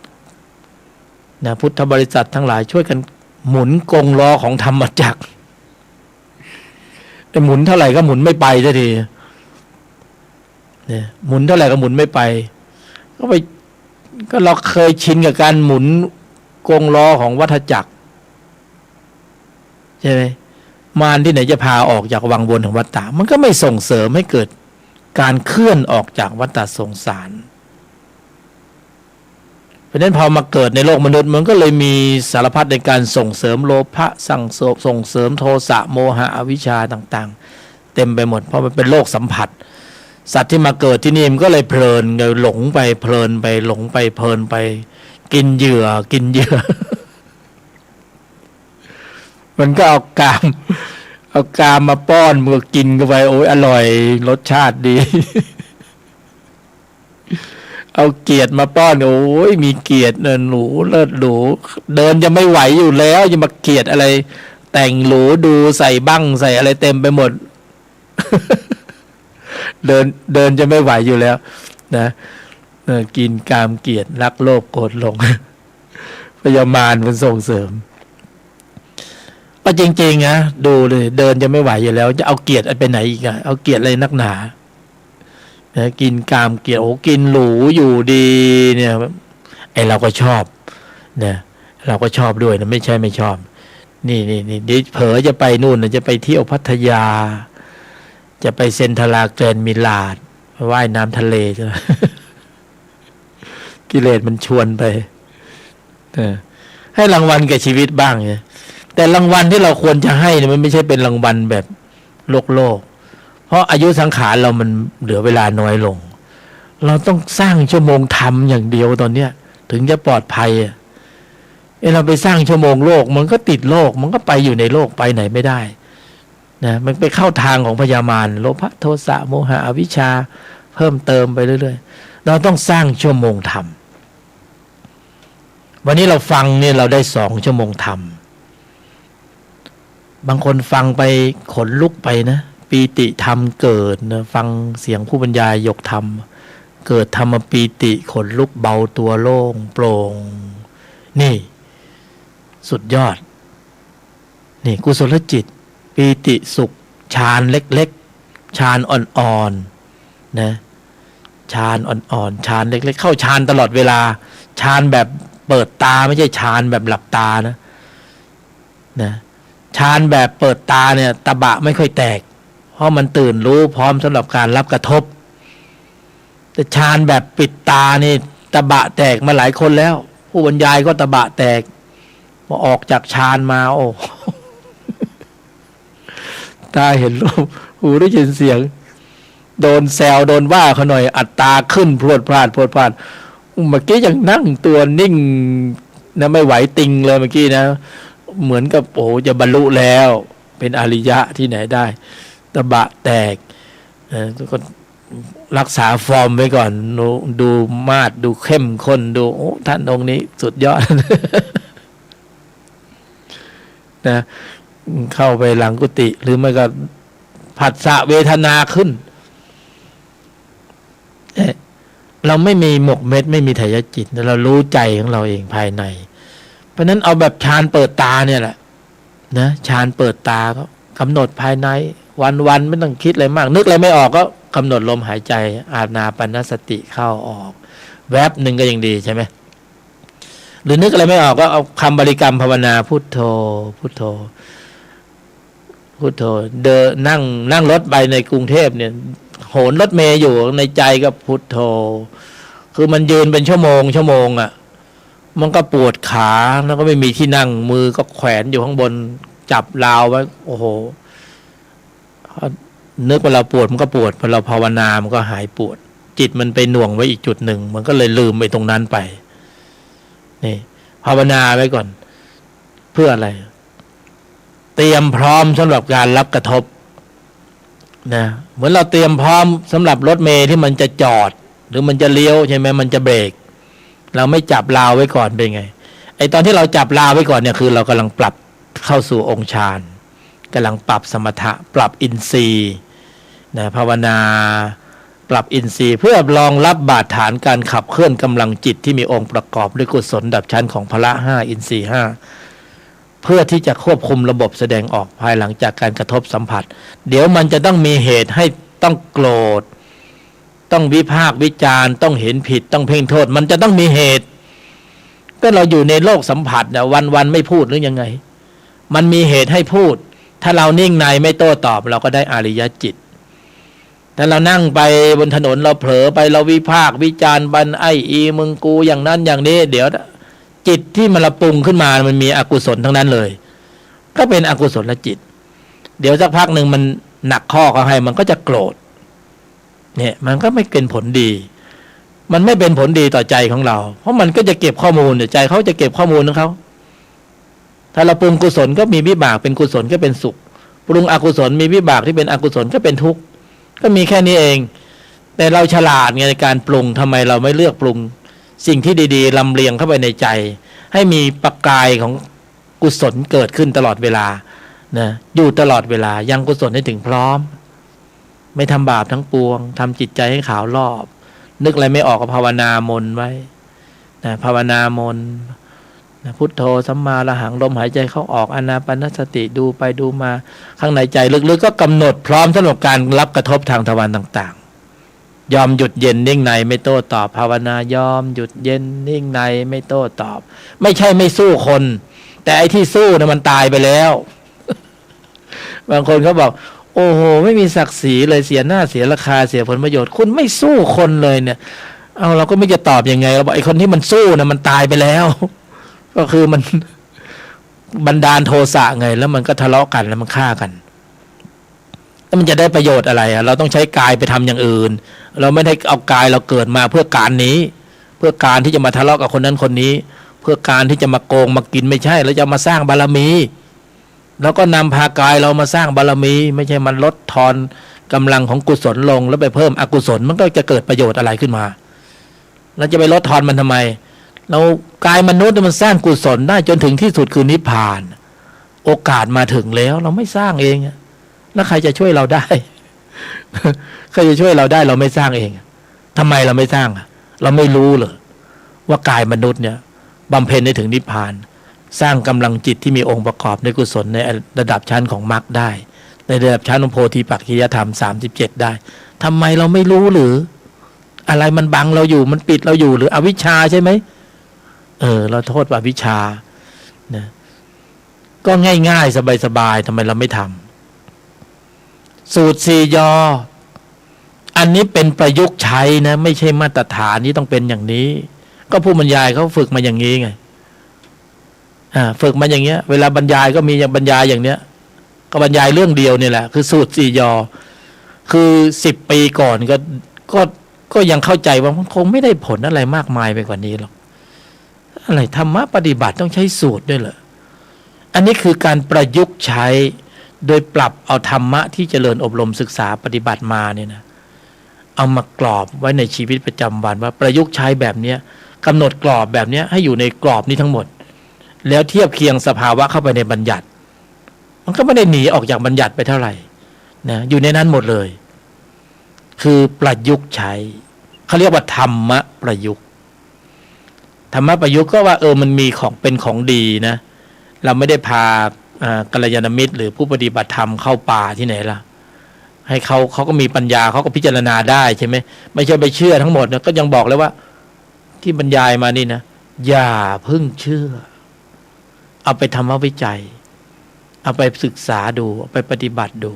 บางทีมันก็ตรงกันบางทีก็ไม่ตรงนะถ้าเกิดว่ามีองค์ภูมิความรู้ที่สมบูรณ์มากกว่านี้โอ้ยขอเมตตาแบ่งปันให้ได้ยินได้ฟังสักหน่อยเถิดขอเมตตาเพราะว่า แสวงหามาตลอด 3-40 ปีมันได้มาแค่นี้จริงๆนะสมถะมาก็มันก็ได้มาแค่นั้นจริงๆแล้ววันนี้มันได้มาแค่นี้จริงๆก็เลยว่าโอ้ยถ้ามีองค์ภูมิความรู้บทปฏิบัติการทางจิตที่เป็นธรรมะประยุกต์ใช้ได้ในชีวิตประจำวันนี่นะเพราะผมไม่มีเวลาไปนั่งอยู่ในป่าไม่มีเวลาปลีกตนนะมันสิ่งแวดล้อมรอบตัวมันเยอะขอเมตตาขอเถอะนะช่วยเมตตาชี้นำให้เหตุให้ผลองค์ภูมิความรู้ปัญญาธรรมจะได้เป็นบาดฐานเป็นแนวทางเอาไปเจริญอบรมศึกษาปฏิบัติเอาไปทำวิจัยแล้วก็กำหนดกรอบปฏิบัติการให้เกิดตัวเราเองนะเราคิดว่าเสื้อเบอร์นี้มันใส่แล้วมันพอดีตัวเราแต่เดิมเราใส่แล้วมันหลวมแล้วมันคับแต่เบอร์เนี้ยเราว่ามันพอดีแล้วนะเนี่ยพอดีแล้วก็เล่าสู่กันฟังพอเล่าสู่กันฟังก็บอกว่าโอ้อย่าเพิ่งเชื่อเอาไปพิจารณาก่อนนะไม่ใช่จัดสรรถ้อยคำให้สวยหรูแต่ว่าลองเอาพิจารณาดูนะเพราะทุกรูปทุกนามมีองค์ประกอบมีโครงสร้างที่เป็นมนุษย์เหมือนเราเขาก็ย่อมที่จะปรุงได้ถ้าปรุงได้ก็ไม่ต้องมาชี้นำไม่ต้องมาอะไรก็บอกขอสภาวะก็ไปสัมผัสเอาเองไปสัมผัสเอาเองแล้วจิตที่มีตัวประกอบด้วยโทสะเวลามันลงแล้วก็ยินดีด้วยนะหรือจะอนุรักษ์มันไว้ก็แล้วแต่ถ้ามันยังอยู่เนี่ยก็บอกไว้เลยว่ามันมีระเบิดเวลาไว้นะมันยิ่งกว่านิวเคลียร์นะยิ่งกว่าที่เขาลบกันอีกเพราะไอ้ระเบิดเวลาตัวเนี้ยมันพร้อมจะระเบิดได้ทุกเวลาแต่ไม่รู้มันจะระเบิดเวลาไหนที่เราพกมาอยู่เนี่ยมันไม่เป็นผลดีไม่เป็นผลดีต่อเจ้าเข้าเจ้าของต่อกายนี้ต่อใจนี้จิตที่มีตัวประกอบด้วยโทสะจิตที่มีตัวประกอบด้วยโลภะโมหะฟังดูมันก็เหมือนกับคุ้นเคยชินแล้วมันรู้จักมันดีแต่เวลาที่มันแสดงศักยภาพแสดงตัวออกมามันไม่ได้มองว่าเราเนี่ยเป็นเจ้าของมันมันไม่เห็นผู้มีคุณเขาเรียกว่านิสัยกรรมไอ้ตัวนิสัยกรรมเนี่ยมันมีพื้นฐานมีพื้นฐานเป็นธรรมชาติของมันเลยคือไม่เห็นผู้มีคุณเนี่ยเราก็ดูรอบข้างเราใครมีนิสัยกรรมบ้างวะเนี่ยใครมีนิสัยกรรมบ้างมันไม่เห็นผู้มีคุณจริงๆด้วยนะใครมีนิสัยกรรมก็ดูธรรมชาติมันเป็นอย่างนั้นมันเป็นอย่างนั้นจริงๆเราไม่เข้าใจมันเองไงเราก็ไปทุกข์กับมันถ้าเราเข้าใจมันก็ทำไมมันถึงมีนิสัยแบบนี้ทำไมคนนี้ต้องพูดอย่างนี้ต้องทำอย่างนี้ต้องเป็นอย่างนี้นิสัยกรรมมันเป็นอย่างนั้นแหละมันจะให้เป็นยังไงจะให้เมตตากรุณามุทิตาอุเบกขาหรือกรรมที่ไหนจะมาเมตตามุทิตาอุเบกขามันมีแต่นิสัยบุญนิสัยธรรมเท่านั้นใช่ไหมที่จะมีพรหมวิหารธรรมขึ้นมาอย่างเงี้ยแล้วก็จะไปเจอคนอย่างเงี้ยในสังคมเราก็จะอ่านนิสัยได้นี่นิสัยกระทบนิสัยหยาบนิสัยทุกข์นะแต่ละคนก็พกคนละหลายลูกหลายนิสัยอยู่ในใจใช่ไหมเวลาเราไปสัมพันธ์ไปอยู่ใกล้ไปผัสสะไปทำธุรกิจร่วมด้วยนะเขาก็จะเล่นงานเราเวลาเราเผลอเราก็จะโดนผลประโยชน์เสียไปนะตอดนิดตอดหน่อยเอานู่นเอานี่สารพัดสารเพว่านิสัยกรรมไม่เห็นผู้มีคุณมันเป็นธรรมชาติมันเรามีธรรมะเราก็จะไม่เพ่งโทษไม่เห็นเขาผิดไม่ถืออัตตาตัวกูไม่ถกไม่เถียงไม่ด่าไม่ว่าเพราะเราปรุงไปจิตเราก็จะเป็นอกุศลเรื่องอะไรเราจะไปเสียรางวัลให้จิตเราเป็นอกุศลใช่ไหมเขาเป็นเขาอย่างนั้นเราเข้าใจมันเราเข้าใจด้วยอะไรด้วยพละห้าองค์ความรู้ที่มีกำลังมากขึ้นเป็นฌานเป็นปัญญาเป็นญาณเข้าใจดีเราจะทำให้พละห้ามีกำลังแข็งแกร่งแข็งแรงแหลมคมเท่าทันรอบรู้แยกแยะเช็ดล้างล้วงลึกถอดถอนนะเป็นฌานเป็นปัญญาญาณด้วยอะไรด้วยอุบายวิธีโดยแยบคายด้วยการปรุงยังไงกำหนดหมายควบคุมการแสดงออกกำหนดยังไงด้วยการกำหนดกรอบกำหนดกรอบอะไรโยนิโสมนสิการยอมหยุดเย็นนิ่งในไม่โต้ตอบ นี่คือการฝึกปฏิบัติการทางจิตเพื่อผลคือพละห้าโดยตรงถ้าทำได้เป็นผลมีชั่วโมงธรรมมากขึ้นอะไรจะเกิดขึ้นกับใจเราฌานเกิดขึ้นในใจเราปัญญาเกิดขึ้นในใจเราญาณเกิดขึ้นในใจเราได้อะไรลดลงอัตตาตัวกูลดลงมานะลดลงทิฏฐิลดลงอริยจิตเกิดอริยจิตเกิดและเป็นยังไงปริมาณข้อมูลของอริยจิตมีมากขึ้นโลกุตตรจิตปรากฏโลกุตตรจิตปรากฏโลกุตตรจิตปรากฏทุกคนสามารถทำให้ปรากฏขึ้นได้เมื่อโลกุตตรจิตปรากฏเกิดขึ้นจริงมีจริงเป็นจริงในใจเราโลกุตตรภูมิเป็นที่หวังได้แล้วเราจะไปอบายได้หรือเปล่าเนี่ยเราอยากไปเสียเหลือเกินเราก็ไม่มีสิทธิ์ไปเพราะเราไม่มีเชื้อไปแล้วเราจะไปได้ยังไงนะตอนนี้เราไม่อยากไปแต่เราก็ต้องไปเพราะอะไรก็เรามีเชื้อไปอยู่เรามีเชื้ออบายอยู่เราไม่อยากไปคุกไปนรกไปเปรตไปอสุรกายเราต้องไปเพราะอะไรเพราะในใจเรายังมีพืชเชื้ออยู่มันมีชั่วโมงเกิดในวัฏฏะสงสารอยู่แล้วแบบนี้ใครจะช่วยใครได้เราไม่ทำแล้วใครช่วยเราใครจะทำให้เราได้ใครจะทำแทนเราได้ใครมีชั่วโมงของโลกุตตระแล้วช่วยแบ่งปันให้เราได้ไหมไม่ได้ถ้าได้นะพระบรมศาสดาเขาพระองค์ก็คงจะบันดาลให้พวกเราแต่พระองค์ให้หลักธรรมคำสอนให้แนวทางให้เส้นทางให้หนทางปฏิบัติในการนำตนเข้าสู่โลกุตระด้วยแนวทางของอริยมรรคมีองค์8โพธิปัจจยธรรม37ประการอริยมรรคมีอยู่แล้วในใจของเราเป็นกระบวนการของจิตที่มีองค์ประกอบด้วยกุศลมีอยู่แล้วในใจของเราเราก็ปรุงเสียสิเราทำไมไม่ปรุงมรรคนะเราปรุงอย่างอื่นเราคุ้นชินในโลภะในโทสะในโมหะในอวิชชาเราก็เลยปรุงมันต่อไปเนี่ยถ้าเราปรุงมันต่อไปมันก็จะให้รางวัลเราอีกละเพราะมันคือเหตุปัจจัยของทุกข์คือสมุทัยสัตว์เราก็ได้รางวัลเป็นทุกข์เนี่ยก็จบแค่นั้นเองหมดแล้วไม่มีอะไรมากไปกว่านี้แล้วเหลือแต่ตนปฏิบัติการตัวตนธรรมนะเราก็เบาๆตัวธรรมลงบ้างเราก็ใช้ตนธรรมเป็นธุระธรรมในภายในเห็นไหมเป็นธุระธรรมในภายในธุระโลกทำได้ไหมทำได้มันค้านแย้งกันในชีวิตประจำวันไหมไม่ค้านที่เราเคยเข้าใจว่าธุระธรรมเนี่ยมันจะต้องค้านแย้งกับธุระโลกเพราะเราไม่มีเวลาไปปฏิบัติธรรมไม่มีเวลาไปปฏิบัติธรรมเพราะเรายังเข้าไม่ถึงเหตุผลที่แท้จริงที่ถูกต้องตรงตามความเป็นจริงเราจึงเข้าใจว่าอริยมรรคมีองค์8ต้องไปอยู่ในป่าแท้จริงแล้วมรรคเจริญงอกงามได้ในป่านิสัยไม่ใช่ป่าไม้ป่านิสัยสุดท้ายเราก็ต้องมาทำนิสัยอยู่ดีนะเราทำฌานเราก็ต้องมาทำนิสัยเพื่อความสมบูรณ์ถึงพร้อมในปัจจุบันสมถะและวิปัสสนาต้องควบคู่ไปด้วยกันเราขึ้นไปบนบ้านไปถึงฌานบ้านแล้วเราต้องเข้าไปในบ้าน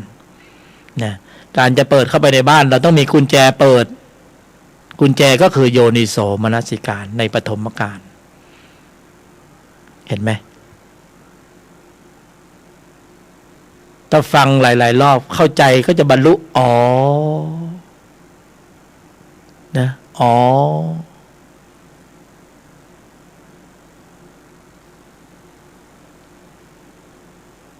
สมบูรณ์ด้วยเหตุผลเหลือแต่ตนธรรมตนแลเป็นที่พึ่งแห่งตนตนนั่นแหละอยู่ในตน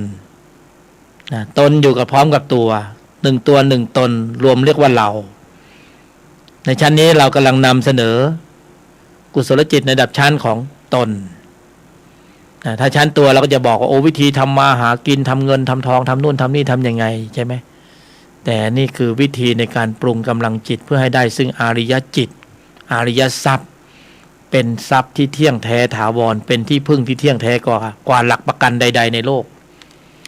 ถ้าเรามีอริยทรัพย์หรือญาติพี่น้องเราเนี่ยใครมีอริยทรัพย์เราไม่ต้องไปห่วงเขาเพราะยังไงเขาก็ไม่ไปอบายภูมิมันหมดห่วงส่วนการเป็นการตายของกายนี้มันเป็นเรื่องปกติธรรมดาต้องแตกสลายไปในที่สุดแต่ข้อมูลจิตที่เขาได้ไปเมื่อเขามาเกิดเป็นมนุษย์เนี่ยเราปรารถนามากเลยว่าต้องการให้เขาได้อริยจิตไปเพราะอริยจิตจะเกิดขึ้นได้ในยุคสมัยที่มีกายมนุษย์เขาจะปรุงได้ในยุคสมัยนี้เราพาเขาหลงทางไปปรุงแต่โลกเราไม่พาเขามาปรุงธรรมให้มาสร้างชั่วโมงธรรมนะพอเขาเกิดปัญหาชีวิตขึ้นมาเขาไม่มีก๊อกสองไอ้ชั่วโมงธรรมรักโลภโกรธหลงมันแก้ปัญหาไม่ได้มีแต่ความรุนแรงไอ้โทสะมันขึ้นมาเลยพอเจอปัญหาชีวิตนี่มันต้องมีก๊อกสองอะไรคือก๊อกสองกุศลจิตในระดับชั้นของทุลธรรมศรัทธาความเพียรสติสมาธิปัญญาจะขึ้นมาเตือนมาติงมาบอกมากล่าวมาบล็อกมาสกัดกั้นการขับเคลื่อนกำลังของอัตตาตัวกูเขาจะมีกำลังสูงมากอริยจิตนี่ถ้าเกิดขึ้นสู่วิถีจิตแล้วเขาจะขึ้นแล้วขึ้นเลยได้แล้วได้เลยทำครั้งเดียวมีแล้วมีเลยมีแล้วมีเลยไม่มีคำว่าสูญสลายหายไปไหนจะอยู่ในจิตในใจอยู่ตลอดเวลาแล้วเวลามีเหตุกระทบเนี่ยเขาจะมีกำลังในการขับเคลื่อนกำลังของอริยจิตเวลาขึ้นสู่วิถีจิตนั่นนะเราว่าโทสะจิตมันแรงเนี่ยอันนี้แรงกว่าเครื่องแรงกว่าหลายเท่าจิตที่มีประกอบด้วยโลภะโทสะโมหะแล้วเข้าใจว่ามันแรงมากๆนะโอ้แรงม้ามันแรงแต่ถ้าเจออริยจิตเนี่ยโอ้โหอย่าบอกใครเชียวแรงม้านี่กำหนดไม่ได้ว่าแรงขนาดไหนกำหนดไม่ได้เลยนะว่าแรงขนาดไหนเวลาวิ่งขึ้นสู่วิถีจิตนะเบียดทั้งบล็อกทั้งตัดกำลังของฝ่ายวัตตะให้ล่วงลงไปเลยนี่มีจริงเป็นจริงสิ่งเนี้ยสภาวะเนี้ยมีจริงเป็นจริงเกิดขึ้นจริงๆในใจของบุคคลนะที่มีกายมนุษย์ถ้าปรุงถูกส่วนแล้วเนี่ยถ้าอริยจิตเป็นผลเนี่ยโอ้โหอย่าบอกเลยนะตนแลเป็นที่พึ่งแห่งตนพระองค์ใหญ่ๆกำลังแรงดึงดูดสูงมากนะบอกไม่ถูกอธิบายไม่ถูกอ่ะเป็นพลังงานมหาศาลนะเป็นเครื่องรถยนต์ก็โอ้โหแรงม้าไม่มีข้อจำกัดมีจริงเป็นจริงนิพพานพลังงานพละนะโลกุตระสุดยอดการเป็นมนุษย์ทุกรูปทุกนามสามารถไปถึงได้เราเกิดมาในชาติเนี้ยจริงๆแล้วกายมนุษย์เนี่ยออกแบบมาเพื่อให้สรรพสัตว์ที่มาทรงในกายนี้ให้มีโอกาสในการบรรลุธรรมให้มีโอกาสในการออกจากวัฏสงสารปิดเกมเพราะเราเหนื่อยมากในการเวียนตายเวียนเกิดในวัฏสงสารในภพภูมิต่างๆเราไปเกิดในภูมิต่างๆเราก็ออกจากเกมไม่ได้หรอกเราจะออกจากเกมนั้นได้ในยุคสมัยที่เราต้องมีวรสัญญาเชื่อมโยงมาเกิดมีกายมนุษย์แล้วเจริญอบรมศึกษาปฏิบัติตามแนวของอริยมรรคมีองค์8นะศึกษาตามที่พระบรมศาสดาทรงตรัสรู้ทรงค้นพบทางออกของสรรพสัตว์แล้วเราจึงจะออกได้ในช่วงจังหวะนี้เท่านั้นหลังจากตรงนี้ไปแล้วหมดสิทธิ์ก็คือตายจากมนุษย์ไปแล้วไม่รู้เราจะไปเกิดตรงไหนอีกวันเวลายาวนานขนาดไหนเราจะได้กลับมาเกิดเป็นมนุษย์อีกครั้งหนึ่งแล้วจะได้มาเจอพระพุทธศาสนาและจะได้มาเจริญอบรมศึกษาปฏิบัติตามแนวของอริยมรรคมีองค์8ไม่ง่ายต้องบอกว่าไม่อยากจะพูดคำว่าไม่ง่ายไม่ยากนะไม่ง่ายแล้วก็โอ้โหยากมากโอกาสที่จะกลับมาอย่างนี้เพราะฉะนั้นคนที่มีกายมนุษย์นี่ต้องภูมิอกภูมิใจอย่างที่สุดนะถึงแม้ว่าในการในบัญชีตัวเลขจะไม่ค่อยมีมากก็อย่าไม่มองว่าโอ้โหน้อยอกน้อยใจกายมนุษย์นี่แหละสุดยอดแล้วคืออริยทรัพย์ไม่ต้องมีทรัพย์ภายนอกหรอกนะมันคือความสุดยอดแล้วนะนี่เพราะนั้นอย่าได้มองข้ามตรงนี้ไปนะก็สมควรแก่เวลาก็อนุโมทนาในกำลังของจิตที่มีองค์ประกอบในกุศลเจริญเกิดขึ้นเป็นอันมากในใจของเราทั้งหลายการได้สะสมชั่วโมงธรรมวันนี้2 ชั่วโมงธรรมก็ถือเป็นอานิสงส์อันยิ่งใหญ่ข ออนุโมทนาสาธุจริงๆเลยกำลังจิตที่มีองค์ประกอบในกุศลเนี่ยเขาไปสะเดาะเคราะห์ล้างกรรมทำบารมีให้บังเกิดขึ้นนะทุกเหตุเพศภัยบรรเทาเบาบางนะเขาจะเป็นเขาเองนั่นแหละนะเขาจะมีอานิสงส์ระดับนั้นเองก็อนุโมทนาสาธุสายด่วนธรรมปฏิบัติก็ติ่งไว้หน่อยเผื่อมีคนโทรศัพท์มาถามเรื่องนู้นเรื่องนี้ผู้บรรยายยกธรรม095 143 1989รัตนมหันทโย